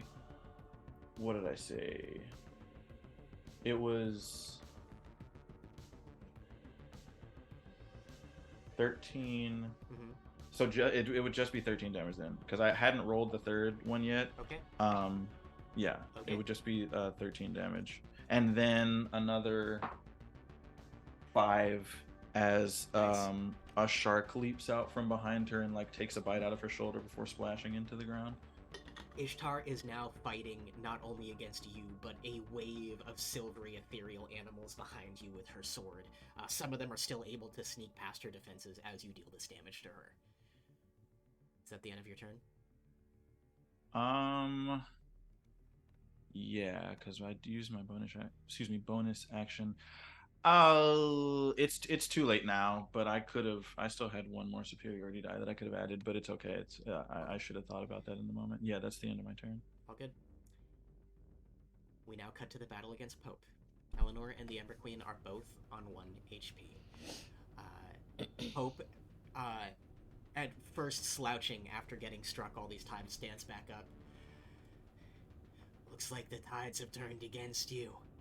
Looks right at you, Hedson, right in the eye. Looks down at you. If that's all that you have against me, then you don't stand a chance! Elanor, it's your turn. Cast Fireball. Okay? I assume just to hit him, not Hedson. Yeah. Please don't hit me.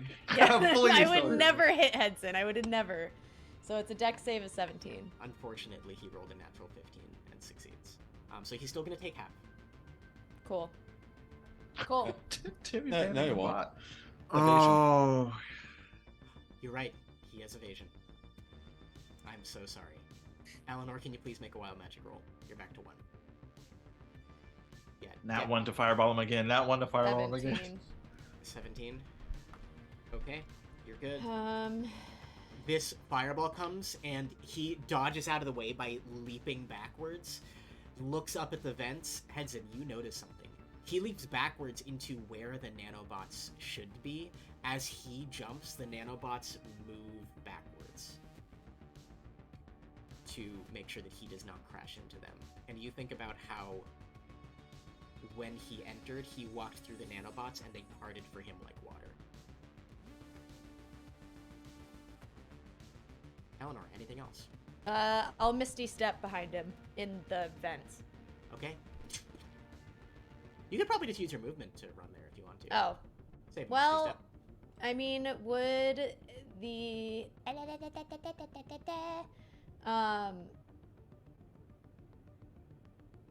would the nanopods take any damage from that? They don't take damage. They just seem to move when one of the Navy was Oh, near okay. them. Okay, yeah. Yeah, then I guess I'll just move. Okay, you move. Very smart idea with the vents, because there's no nanobots in them.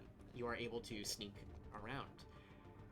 Oh, I guess I'll convert a sorcery point for Okay. a spell slot. Very for nice. bonus action. Great. It's his turn. Looks right down to you, Hedson. You're very strong. You're a very good fighter. Unfortunately, you twirls his gun around, points it at the Ember Queen. You have feelings, and that slows you down.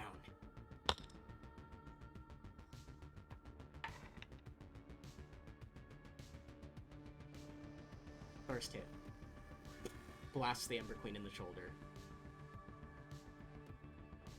She falls unconscious. Fuck.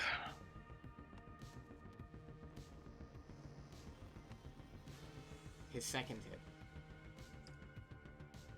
If she falls unconscious, she's prone, so disadvantage for a ranged weapon attack. It's true. Oh, sensible rules, lawyer, baby. Bonus action teleports over to her. Can I do an opportunity Nice. attack or no? Not on a Nice. teleport. No. Okay. Takes out a short sword, Oh. just like the one that he used to cut off Diya's hands. Okay. Okay. Power's a lot more fun when you use it for yourself. If you try to protect other people, you'll just get hurt. Plunges it downwards.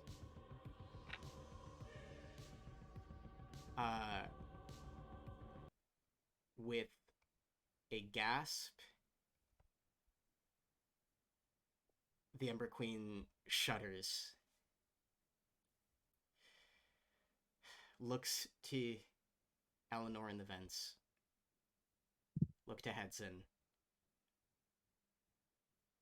Smiles. And dies.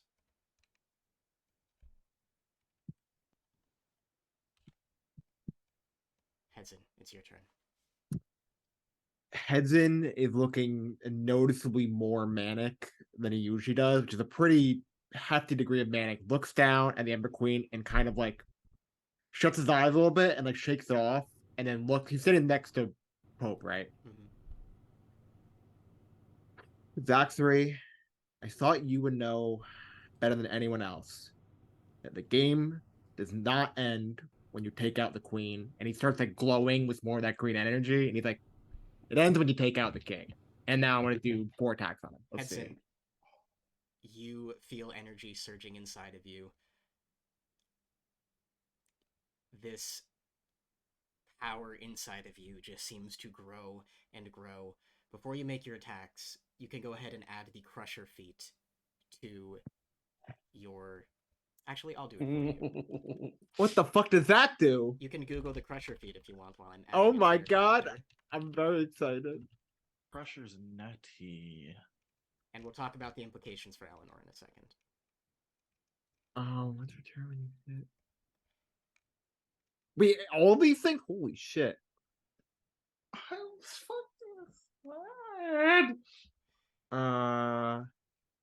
Okay. So going with green energy, so I'm gonna make the Oh, do I automatically add the +1? Oh no, I'm rolling the second. Okay, the first two hits. Oh, they're both good. Okay, so that's gonna be a 27 Mm-hmm. and a 21. They both hit. Okay, let's roll that damage really quick. So that's gonna be 10 and 14. So it's 24 damage. Hope's looking hurt.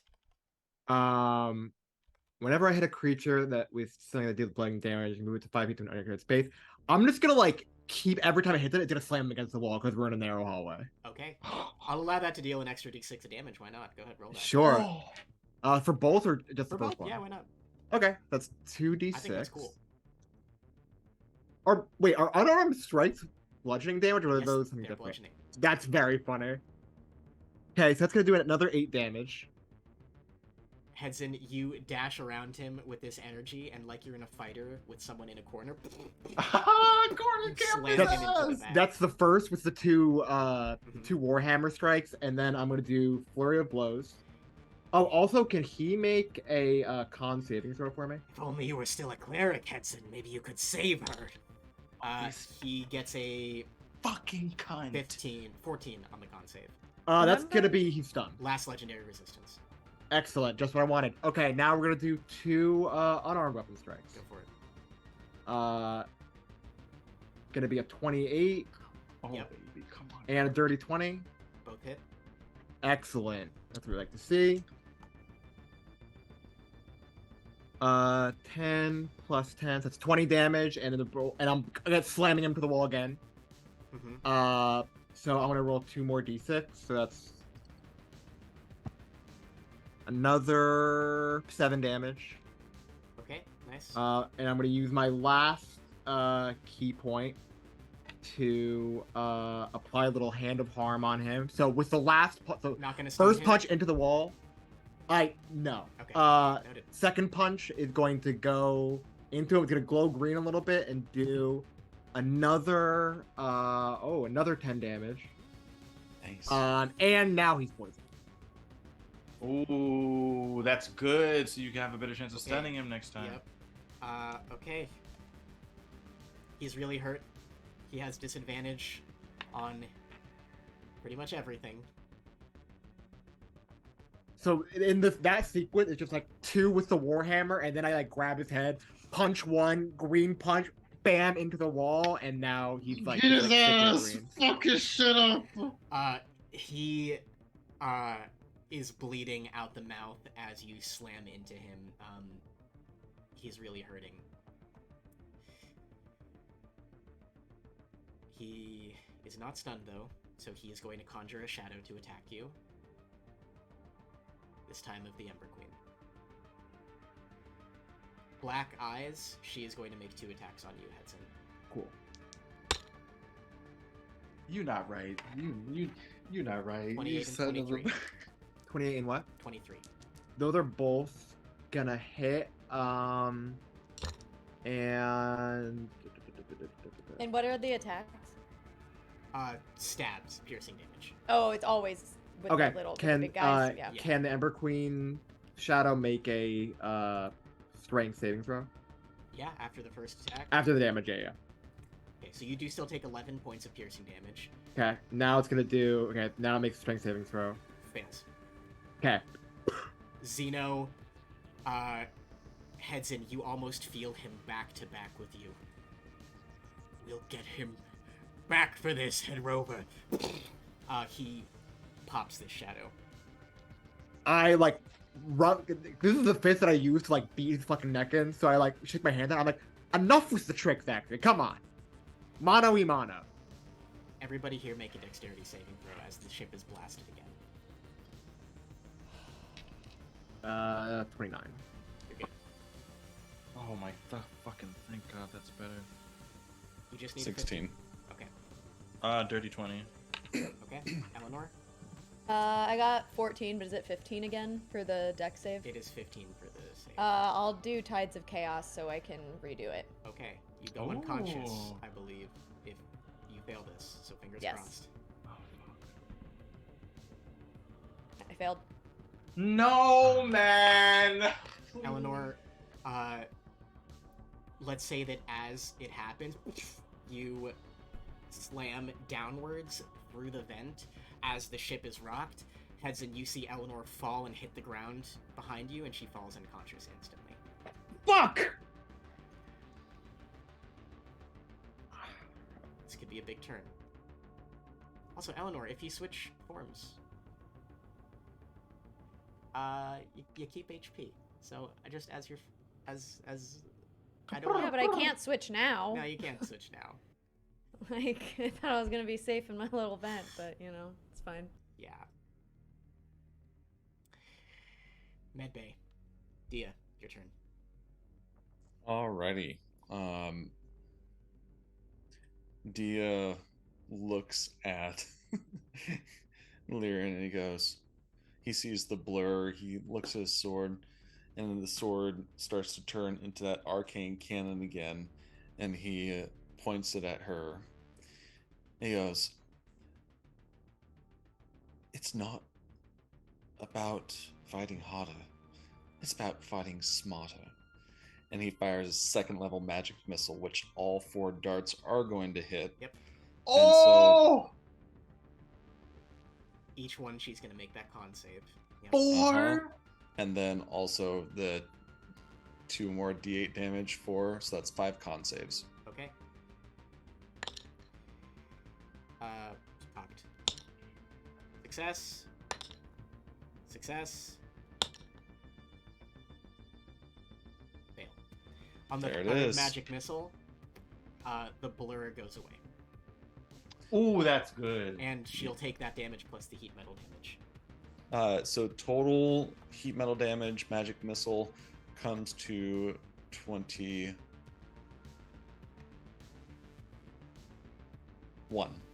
Okay. She's looking hurt.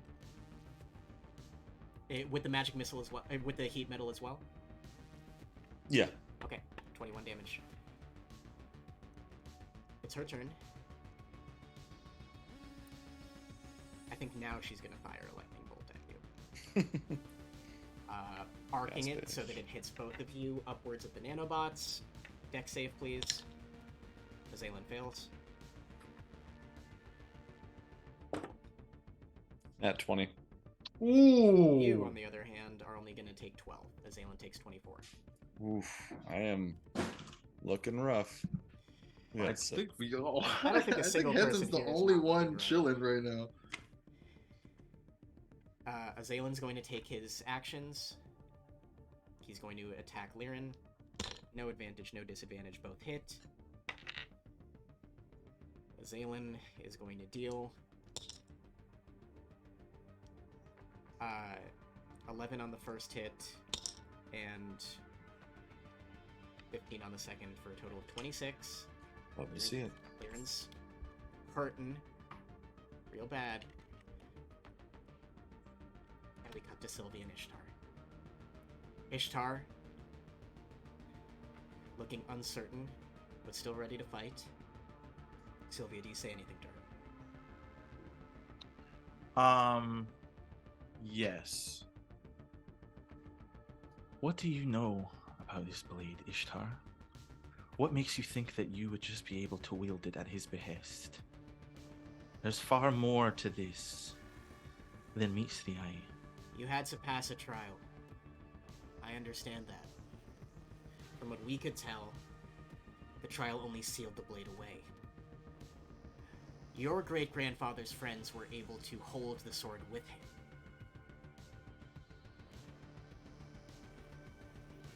Are you the only one that can use the blade?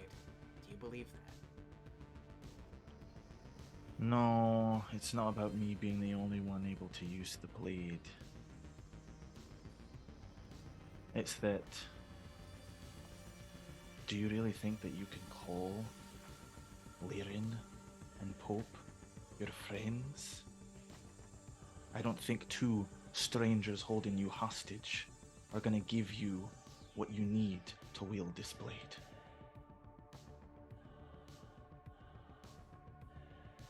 Persuasion check advantage.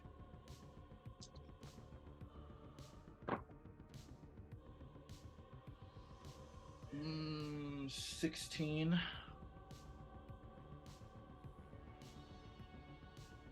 She hesitates. Takes out her sword. You can see her conviction is wavered. You're almost down, Sylvia. How about a bet?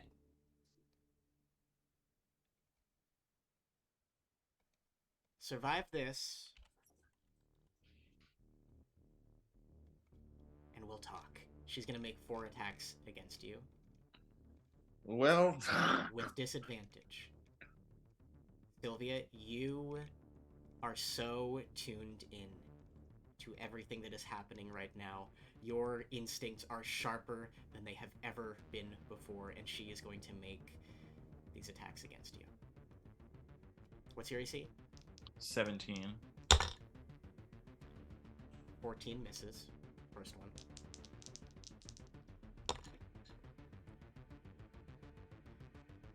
"16 misses. Second one.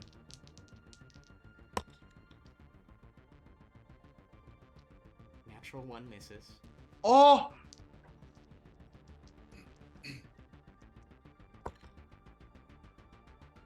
19 does hit. Oh. She's gonna put a smite on this too. Which Oh, okay, yep, okay.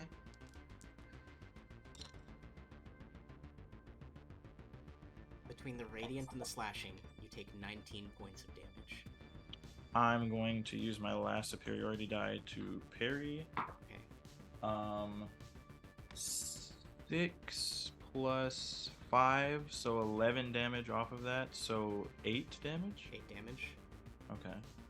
She runs at you, starts to slash across your arm before you are able to stop it with crossed blades of your own. What do you say to her? Enough with this! We don't have time! Okay? Why do you believe the world is worth fighting for? What is so special about it? The adventure and the people that come along with it. Why did you want to be a pirate in the first place? Answer your own fucking question!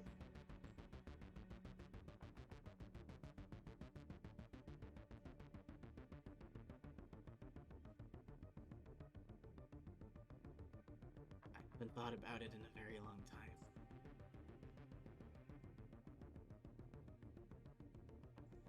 She takes a deep inhale.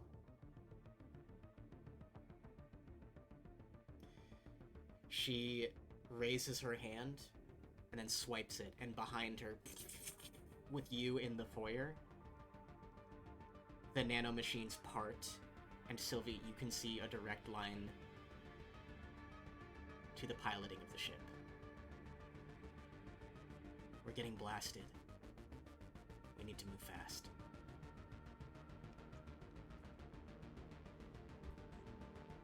Okay. It's your We turn. need Diya and Azaelin. I don't know how to fucking pilot this thing. Medbay. I think we were trying to quarter them off to the medbay. Come with me. She's gonna use her movement to lead you towards Diya and Azaelin. Okay. Can I also... Just because me as a player is paranoid, can I make an insight check? Yeah, go for it.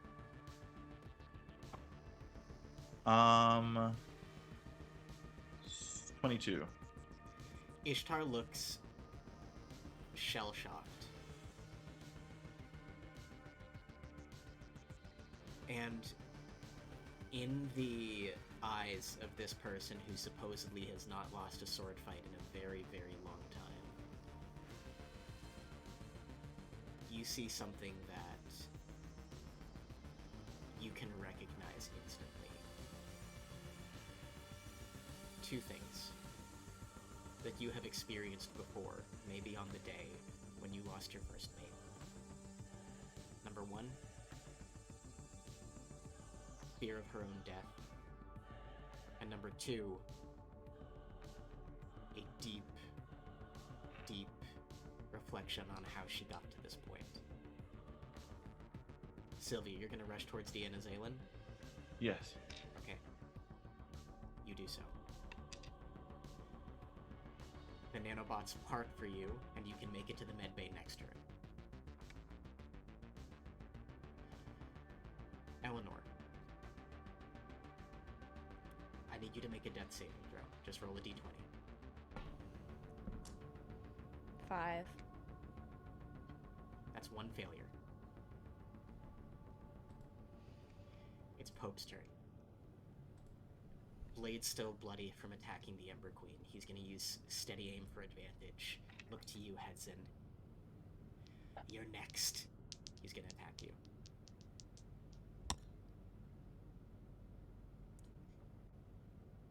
$26. You're muted, Michael. For me? Yep. Okay. That's going to hit.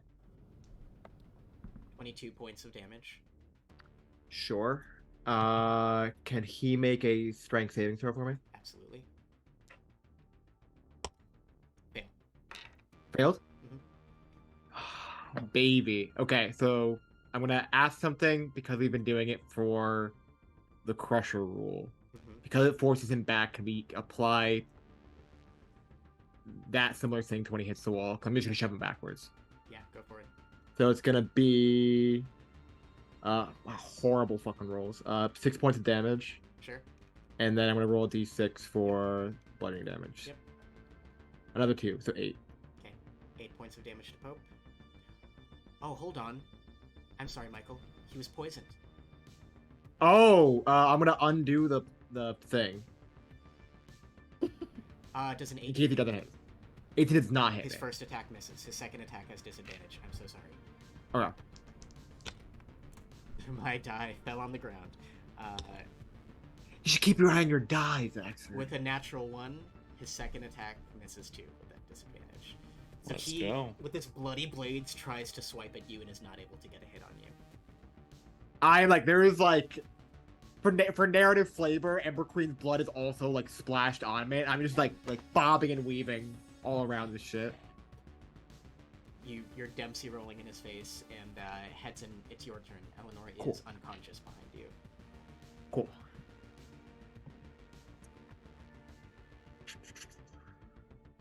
Elanor taught me one thing. It's that if someone gives you lip, and I like charge up the green energy with my fist, you split it open. I'm gonna do 3 attacks on Zachary. Go for it. Cool. Great. So 28 and a 23. Both hit. Cool. We're gonna roll funny Your little fucking damage. guy is on fire. Da.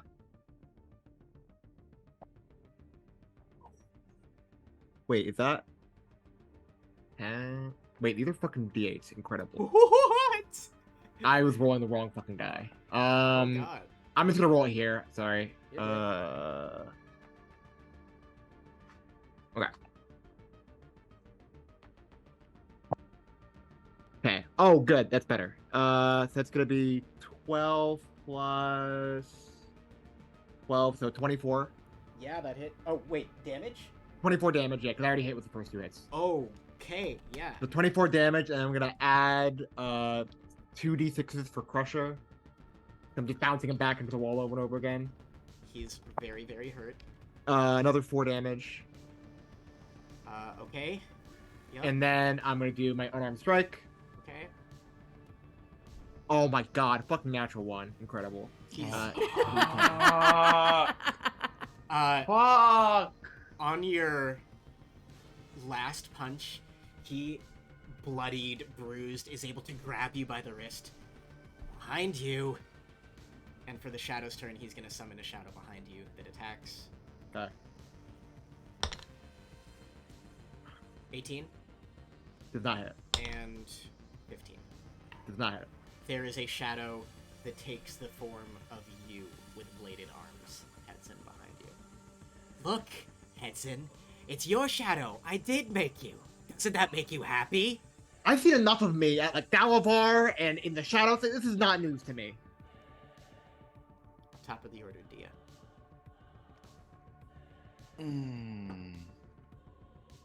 So she's vibing right now, right? She's not vibrating. No, I'm sorry. She's vibing.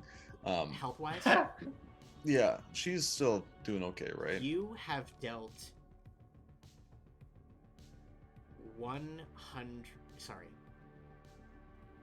You've dealt 196 damage to her. Good God. She Yeah, that's... looks like you're smart. I'll allow you to make a investigation check. Okay. Oh, that's just a 27.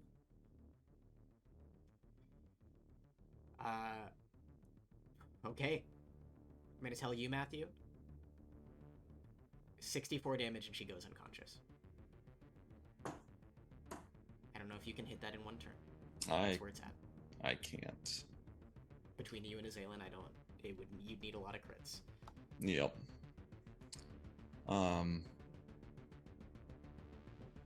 Yeah, I'm still. Sorry, I was just double checking something. Okay.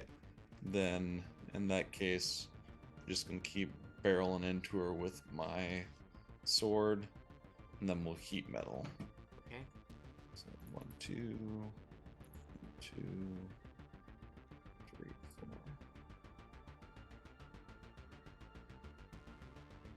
4. Another 21 damage. Very nice. Oh wait, I suppose I have to roll to hit, don't I? Oh, yeah, go for it. Her AC is 20. Never mind. We're gonna have to re-roll some of this. Apologies. Okay, so 1 hit. So I minus. So never mind. That's 17 damage. Okay. Noted. And the heat metal you've already done? I incorporated that into the roll. Okay. 17 damage to her. It's her turn. She's going to make a sword attack at you and Azalin, dropping my dice everywhere. I'm very nervous. 12 to hit you, 27 to hit Azalin.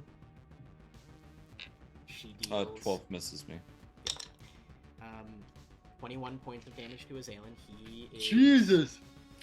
Actually, before that happens, Mhm. since she hit me first, I'm going to use a little toy that I've been sitting on, Okay. and I am going to activate. Where is that?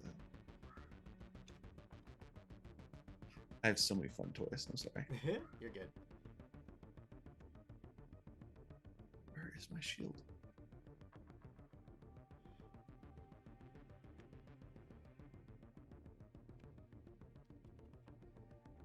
I cannot find this.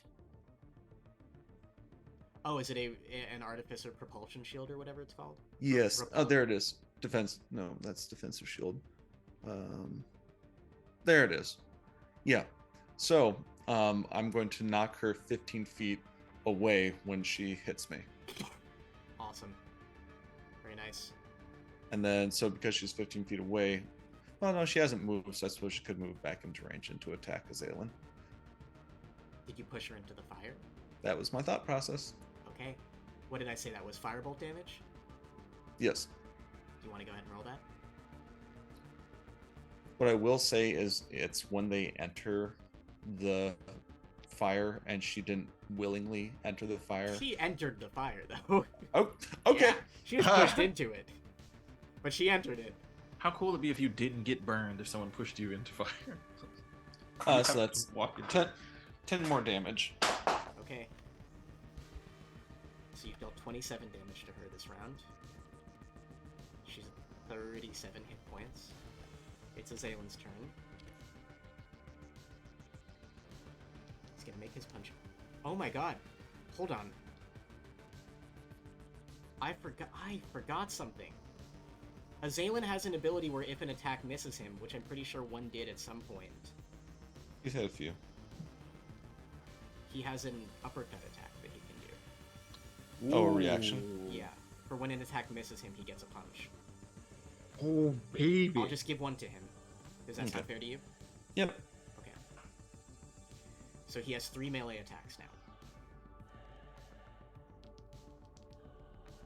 I'm gonna roll all these die at once. He has a +9 to hit.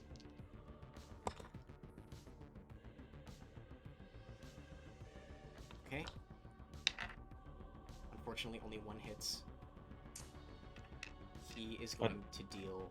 Do we get advantage in there as well? Did you give For my him... bonus action? Yeah.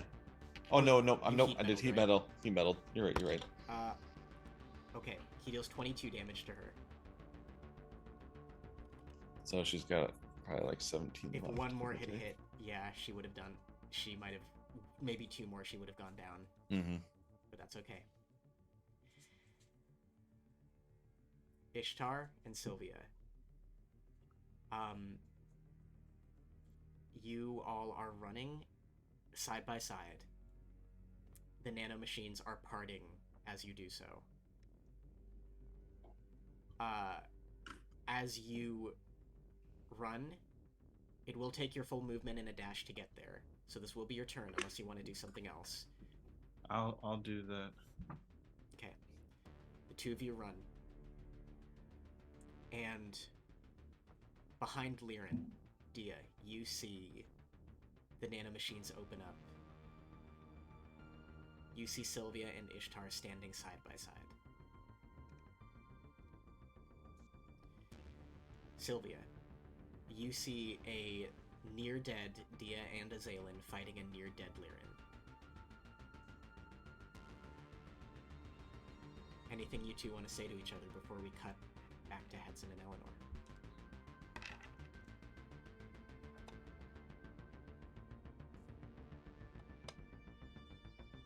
I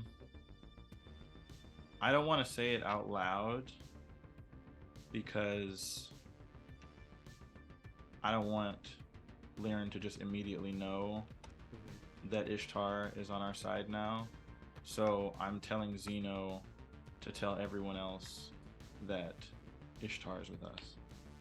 He does so. Okay. Liren looks around to all of you. You will not survive this.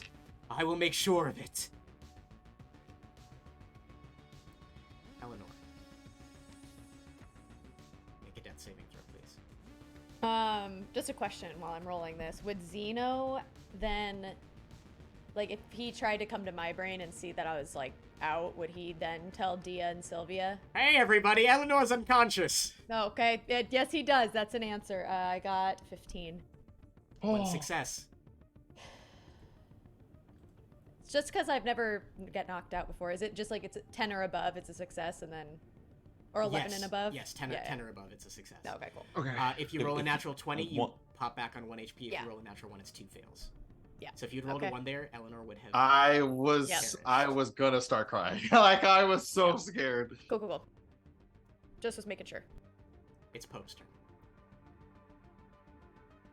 He's not poisoned anymore. Yes. Sylvia and Hedson's turn. It's the end of my turn. Okay, he's going to attack you with disadvantage, Hedson. He has a +10 to hit. Okay.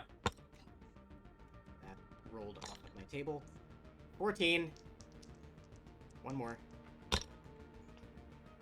Another 14. Okay. Oh. So I'm being the biggest dick right now. Let's go. Hedson, it's your turn. Okay. So I dodge the first 2 hits. And I stare right at him. I look at Elanor unconscious on the ground. And how bloodied is Zaxxery? Incredibly. Like, on his last legs. So what I'm gonna do is look him dead in the eyes. Well, it's really on the same, we're close to the same height. I'm gonna look at him and go, Zaxxery, this is looking like a real shame for you. Because after I kill you, 1, no one is coming to the funeral of a charlatan that gives out fake amulets. And 2, I am going to outlive you by so much after I reap the rewards of saving the entire guy. Do you know how much people are going to love me? And one other third thing. I'm not done fucking around just yet. I'm gonna drink the entire potion of healing in front of him. That's gonna be 8d4 plus 8. Yep.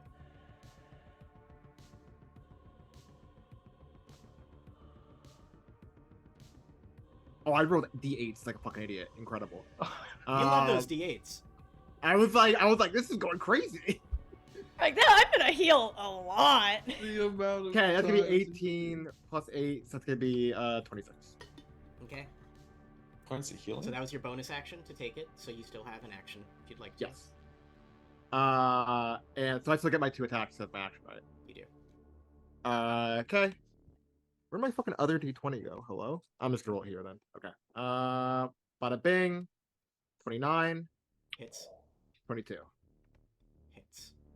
Okay. Come on. Okay, so that's 9 plus 12. Be 21. And then both I'm gonna do the 2d6s for Crusher. He had 12 hit points left. Hedson, how do you want to do this? I drink the potion with one hand, slam it off the side, and I look at him and I go, Zaxby, how do you want to do this? Don't answer. I slam him one time over the head, slam him one time, and then spit on him, and then go to pick up Elanor. You slam him into the wall, you cave his face in, shatter his sunglasses, and he slams into the wall behind him. Hedson, you run to pick up Elanor, looking back at his corpse slammed into the wall. His glasses fall off of his face, revealing pure black eyes. He smiles at you. Checkmate. And Shadow Pope melts into shadow in front of you. Son of a bitch. Fucking goddamn question. This is an important one. Mm-hmm. Did the glasses also go away with them?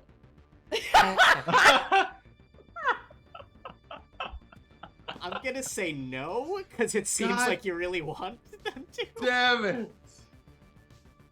Twirl the glasses, even though it was Shadow Pope, twirl the glasses around my finger, put them on, and I go like, I could have taken on the real one. And I like This slide them back. shadow fucker. And so I also have a potion of healing. We're still like in initiative order, right? That's all my actions. It is, yes. Okay. However, because you're carrying Elanor, she's not going to take damage from the ship rocking, which Yes, that's the plan. You Would say- you have saved- killed her. you That is saved the her plan life. was the fireman like carry Elanor. Because if she had taken damage, she would have gotten 2 fails. Yeah, we're chilling. We're chilling. I can't. Everyone this though make limbo. a dexterity saving throw. I'm like stressing out. I need her to be up. I fucking said. Fuck. Nat 20. Oh wait, do I get? No, I don't. Okay, that's gonna be 13 on the. 15. Meets it, beats it. I'm not rolling anything. You're not right? rolling anything. Yeah, I was like, Addie, I'm you're good. making sure. Addie, I'm you're like, good. I'm a Fireman carrying you. Yeah. Addie, you're good. Hedson is tanking it all. Everyone get above a 15 or higher? I got a 13, but I have evasion. Okay. I got a 15, so I'm good. Okay. Diya. Mhm. Liren stands before you on her last legs. You have a Zalen standing behind you, the first new crew member you recruited. Zeno has just told you that Ishtar right now seems to be joining your side. Sylvia, who you so often have fought with, also stands near you. And Liren is alone.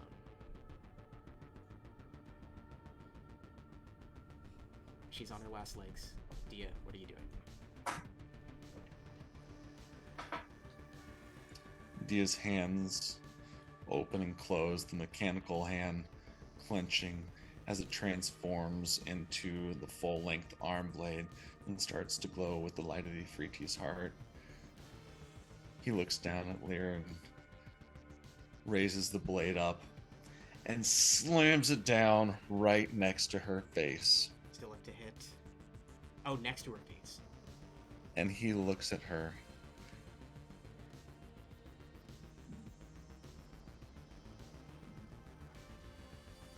Checkmate.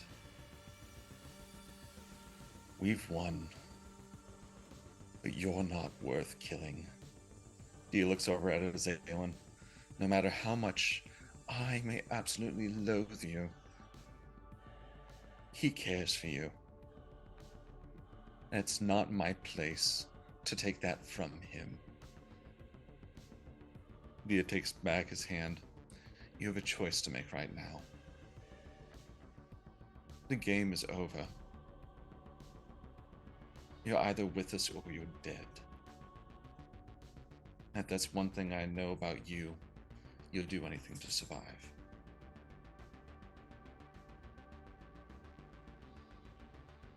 Stand. You were supposed to kill me.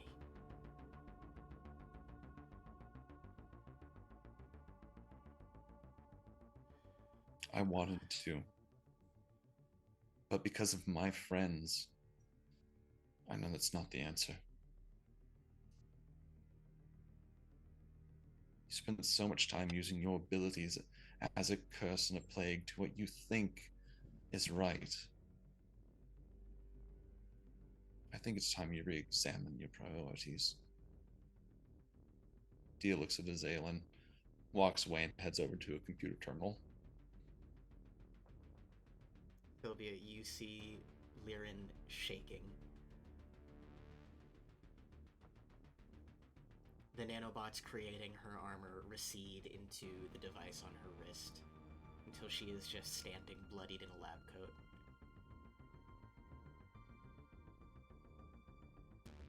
The device drops off of her wrist, and all of you see the nanomachines start to fall apart in a sea of tiny wires around the ship. Hedson running with Elanor on his shoulder. Sylvia and Ishtar beside each other. Azaelin standing with Liren, who stands defeated. And Diya, you run towards the console. Diya, you are the first to make it there. You run up to the console, you see the ship firing on you. And a projected voice comes out of this gigantic white Navy vessel, dwarfing yours significantly. The game is over, Diya MorningStar. You've lost! You hear Pope's voice from the ship. A laser light charges from the front of the Navy ship and fires at yours. This yellow light starts to envelop all of the sight you can get from the dashboard. One final blast. And Diya, in a fraction of a second, you see for a moment, in front of your ship is a glowing blue silhouette. Humanoid. Lanky. As projecting from the ship's memory, the glowing ethereal ghost of the Steam King appears between the ships. Yes, he does. What? No, he does not. Holds one hand out at the laser blast firing at all of you. Catches it. Arms vibrating. And fires it back at the Navy ship.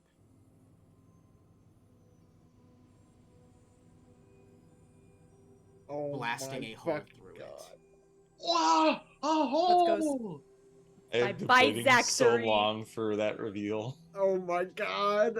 You see the Navy ship eviscerated. Bye, Chunks. Zachary. Cooked. Falling around in space. Diya, this glowing blue silhouette, almost as tall as the ship itself, turns to look at you. Nods. And blinks out of existence. The ship starts to release from its emergency system strange light blue particles that feel cool. Not in a bad way, just comforting.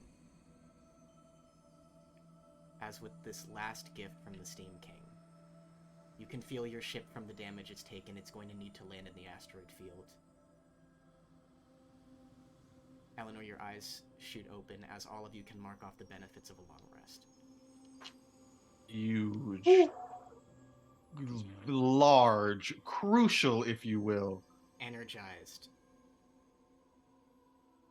by the last bits of life force from the Steam King that Diya had saved in the battle at Bastille. Diya, you see the ship careening towards the asteroid field of green rock and the purple X of the Galactic Crossroads within it. I assume you attempt to land as safely as you can. Mm-hmm. Sure, give me Arcana advantage.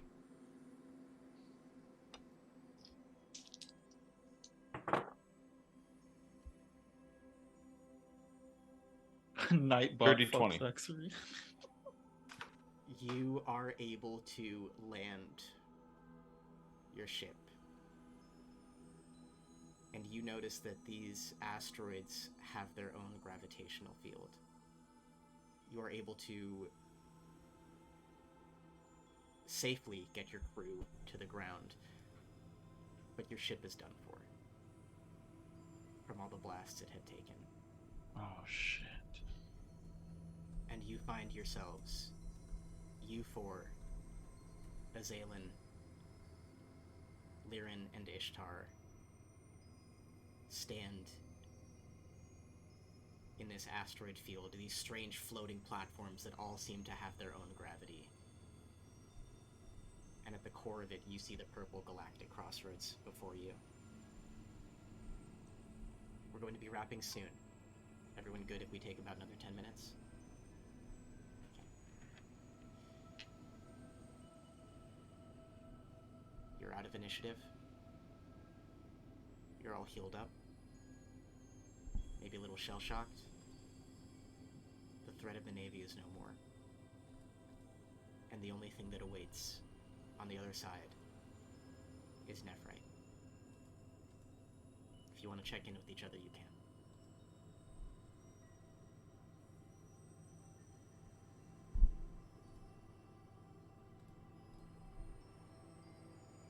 Where's Amber Queen?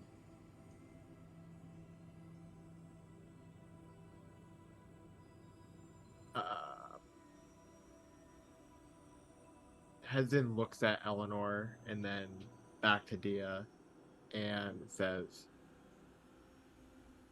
"The Ember Queen didn't make it. I did my best, but I don't think it was enough." Eleanor is just. I mean, we're on the ship right now, right? We're all just sitting and chilling. You're on the crashed, destroyed ship, safely crashed, but yeah. Yeah. Eleanor is sitting kind of away from them and not really facing anyone, and not head between her legs, but slumped a bit and just not really moving or looking at anyone. Says nothing. Where is she?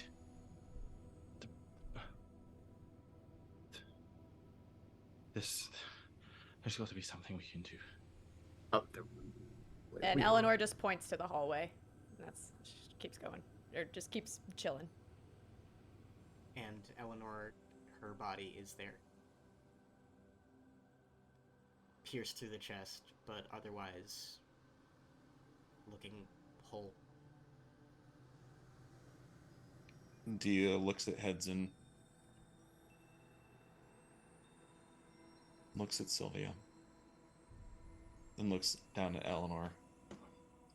Without saying anything, goes down on one knee, takes Eleanor's hand, and he puts the bean in it, and he closes his hand on her hand, looks her in the eye, and nods.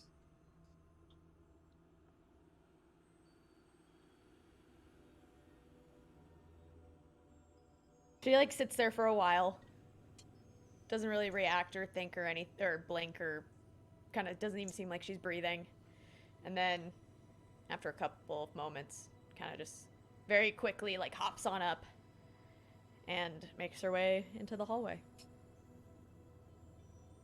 Elanor, this last gift from your former crewmates can return someone who recently died to life. What do you do with it? She gets down on her knees by her mom, like tears welling in her eyes, but she stops, kind of ponders what would happen if she didn't have this. What would happen to her? What would happen to her father? What would happen to the kingdom? And the tears start streaming down her face, but she puts the bean in her mother's mouth. Is that how she does it? Yeah. And just sits there patiently on her knees and waits. Elanor, you see this very strange image as recognizing that its time has come. You can see that this little seed basically kind of starts to flower as you reach it towards your mother. And it explodes in a shower of light over her.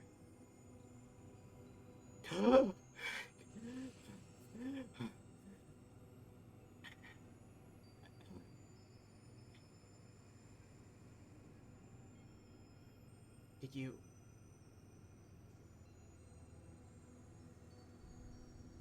Why? Elanor just looks at her mom, smiles, and just like immediately starts bawling and like puts her head in her mom's lap and is just wailing and bawling. You all hold on tightly to one another.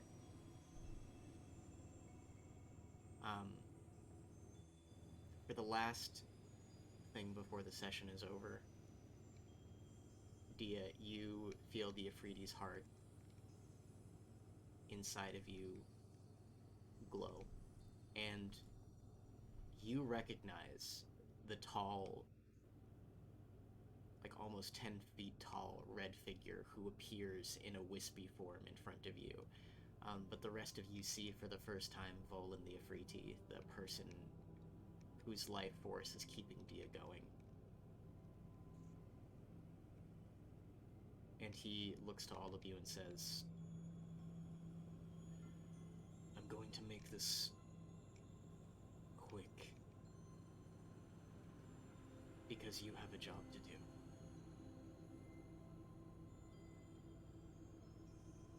I will tell you everything you need to know about the being you face.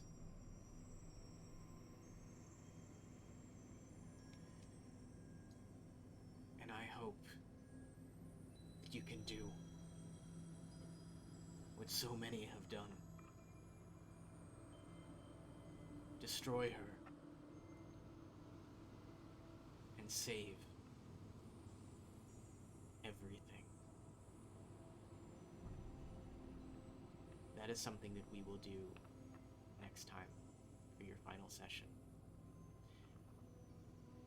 Anything else before we call it for the night?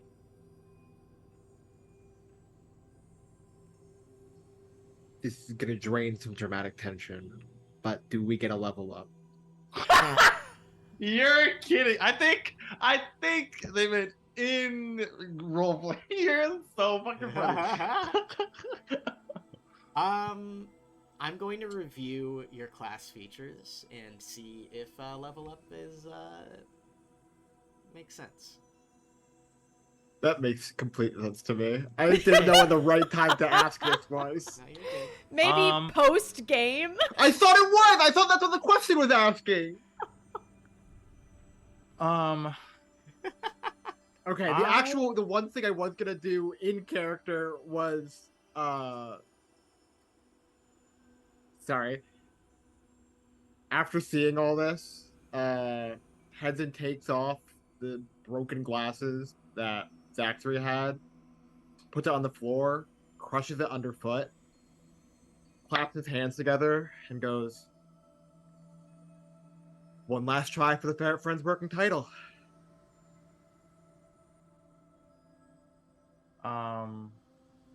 I want to I'm gonna assume I'm still standing near Ishtar, and I just want to say to her, Johannes, my first mate's name was Johannes. Thank you, Ishtar. And I'm going to do everything in my power to make sure that we can get you back to August. You have done what I could not, Sylvia.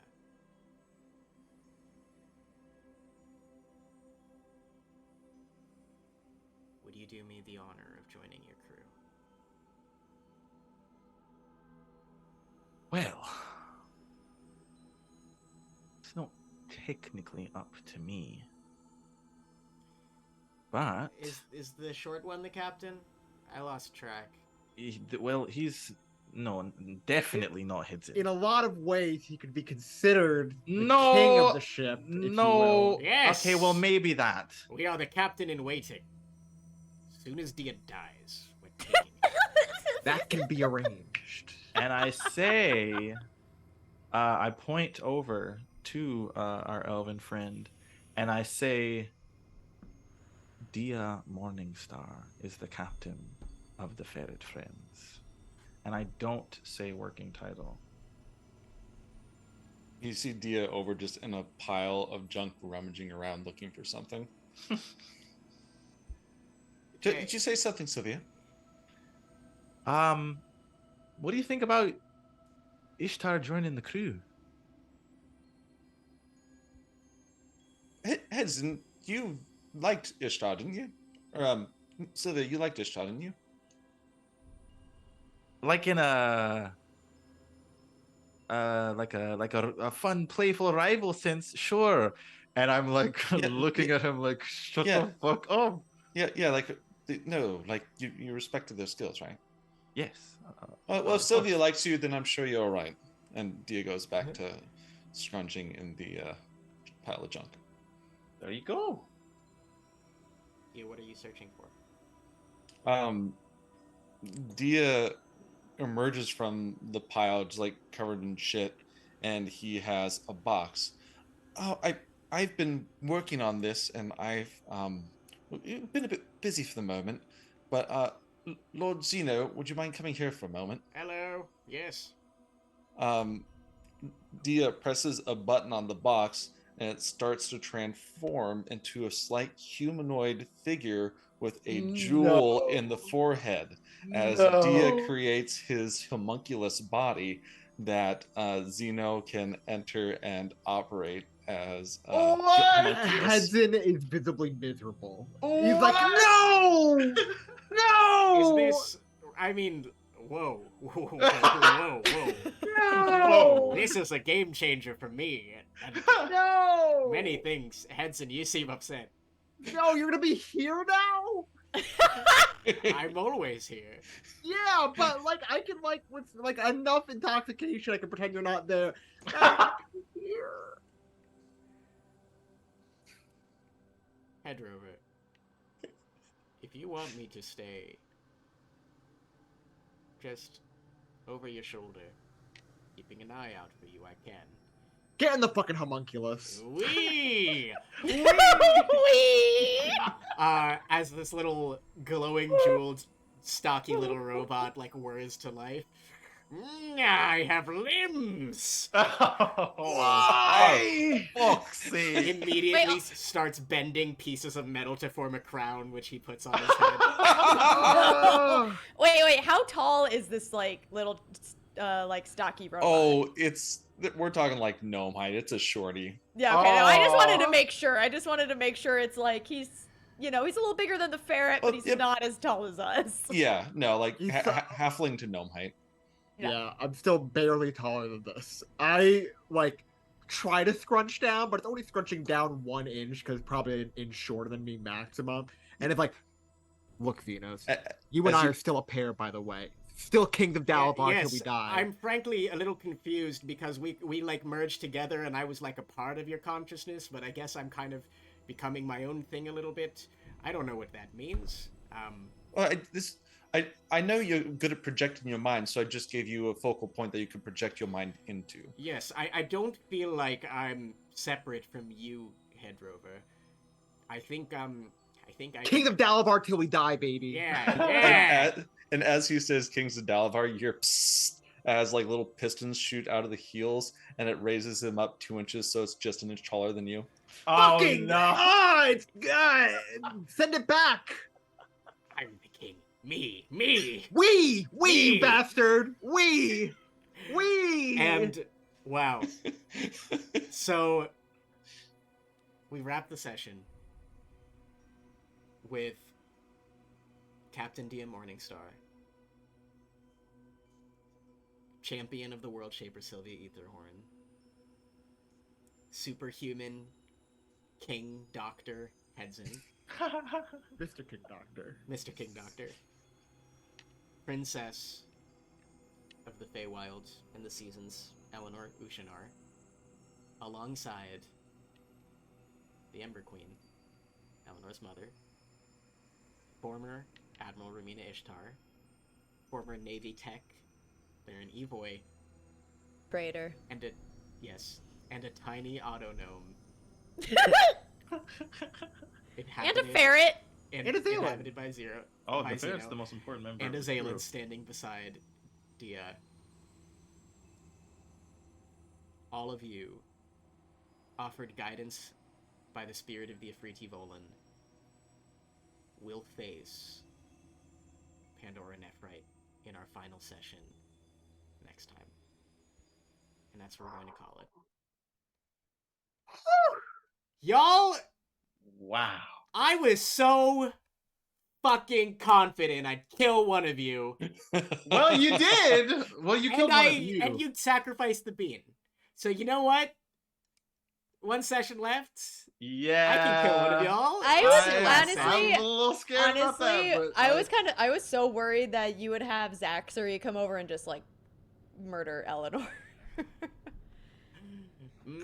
Like the same thing he did to that birthday. I was Yeah. fully expecting Not that to his happen, step. and I thought we were gonna have to choose between the two of them, and it would be like, well, neither one's gonna be happy. He when we needed divide. Hedson to go down, otherwise he would have basically been done for. That's why I drank. Yeah. To be I was- a big F So you. I sent a picture to Addie of like what we were doing in Zoom the entire time. You know, like the football playbooks, where, like the X's and O's are like moving everywhere. Yeah. We've been like planning every move to the letter. So I was like, hey, how big of a flex? I was like, I can get like a maximum of this much HP back, and I have a 102 max with the con buff. I'm pretty sure I can just outlive him if he keeps hitting me. Yeah, so it was basically like if I fail, like come help me, come give me the potion, give it to me, give it to me. Yeah. But then when it was the moment that I got the save, I was like, and there we go. Yeah, And it was there literally we like go. as soon as the save hit, I got 4 messages saying drink it, drink it, drink it, drink it. I do not. But know. also, Yeah. oh no, I was to say also to make it canon, I like to imagine that it was just Xeno running between their brains, like them just Yeah, constantly yeah. being like, no, I'm gonna stay in this farm Yep, and then I'm gonna yep, do this thing. yep, You go yep. do that, and Oh, it's like, okay, you absolutely. got it. Absolutely. I'm glad that you took it and like killed him immediately, because I was like, the longer she's unconscious, the more chances there are for her to roll in that one. Yes. And the more chances for me to have a heart attack. I would- do have. Oh, go ahead. I would not. I do not know what I would have done if Elanor died. So y'all did me a solid there. Yeah. Not switching forms though caught me off guard. It was literally, it was like, okay, like, it was just like, we both were like, he's pretty down, like, I'm in the vent, like, he's not gonna come after me, like, let's just try to fireball, and then, like, the next time I was gonna switch, and I was like, oh, I missed, I'm just gonna go switch. Yeah, and then, that's so and fucking then, lucky. Yeah, the fucking ship damage. I also, when bullshit, you said he was yeah. bloodied, I thought you meant like 50 HP left or something. Yeah. Like in that last go, Yeah. like, I gotta drink this right now so I can take out Zachary. And then he had like 20 Yeah. HP, and I was like, I shouldn't have drank this. I said last legs a few times. yeah. I didn't know how much last legs meant in D&D. But it was also the drama. The I think drama, last like, leg is heads probably in like being 25 like, or less. I thought it was like 50, so I was like, we have another couple of these Last legs, there's no way last legs is 50. but also it feels unless we're very like heads level in. like 15 plus where you could do that much in one turn. I totally thought it was. Keegan, It definitely feels very heads in, though, to be like, for the drama, let me just show Yeah. you, I'm gonna heal up to kill you. that's what he did with the muffin. You know, like it's Yeah, twice. that's true. That's Um, true. Keegan has a way of doing it where like bloodied is half, and then like, yeah. Anyway. Haggard is when they're he said, I feel like he said haggard a lot when they were like 25 or less. Like when he adds haggard, bloody and haggard, and then it's like, oh, okay. I think we're getting to the end point there. But anyway, we'll finish next time. It'll be a long one. I'd say prep for maybe 3.5, 4. So I don't know when that'll work for everyone schedule wise. But we are going to finish this campaign next time. How are we gonna leave? Like, regardless of how it goes, how are we gonna leave? We don't have a ship. Thank you all so much for coming by. My name is Julian or JuliCiel. Such a pleasure seeing you all here, sticking around for this campaign. I'm not even promoting anything because I just want people to be excited for the finale. Keep an eye on Twitter and Insta and stuff to see when that's gonna happen. Addie, where can people find you? Yes, you can find me on my outdated website at addiebriehays.com, on Instagram at addiebree, Twitter at addiebree, and TikTok Addie Bae, B-A-E Hayes. Yeah. Okay, thank you. What up? It's your friendly neighborhood photographer, Matthew Eberle. And yeah, you can follow me on Instagram, Matthew Eberle Photography. And check out my website, MatthewEberlePhotography.com. Yeah, that's all I got. We are vibing right into that next session. Malik, what's you?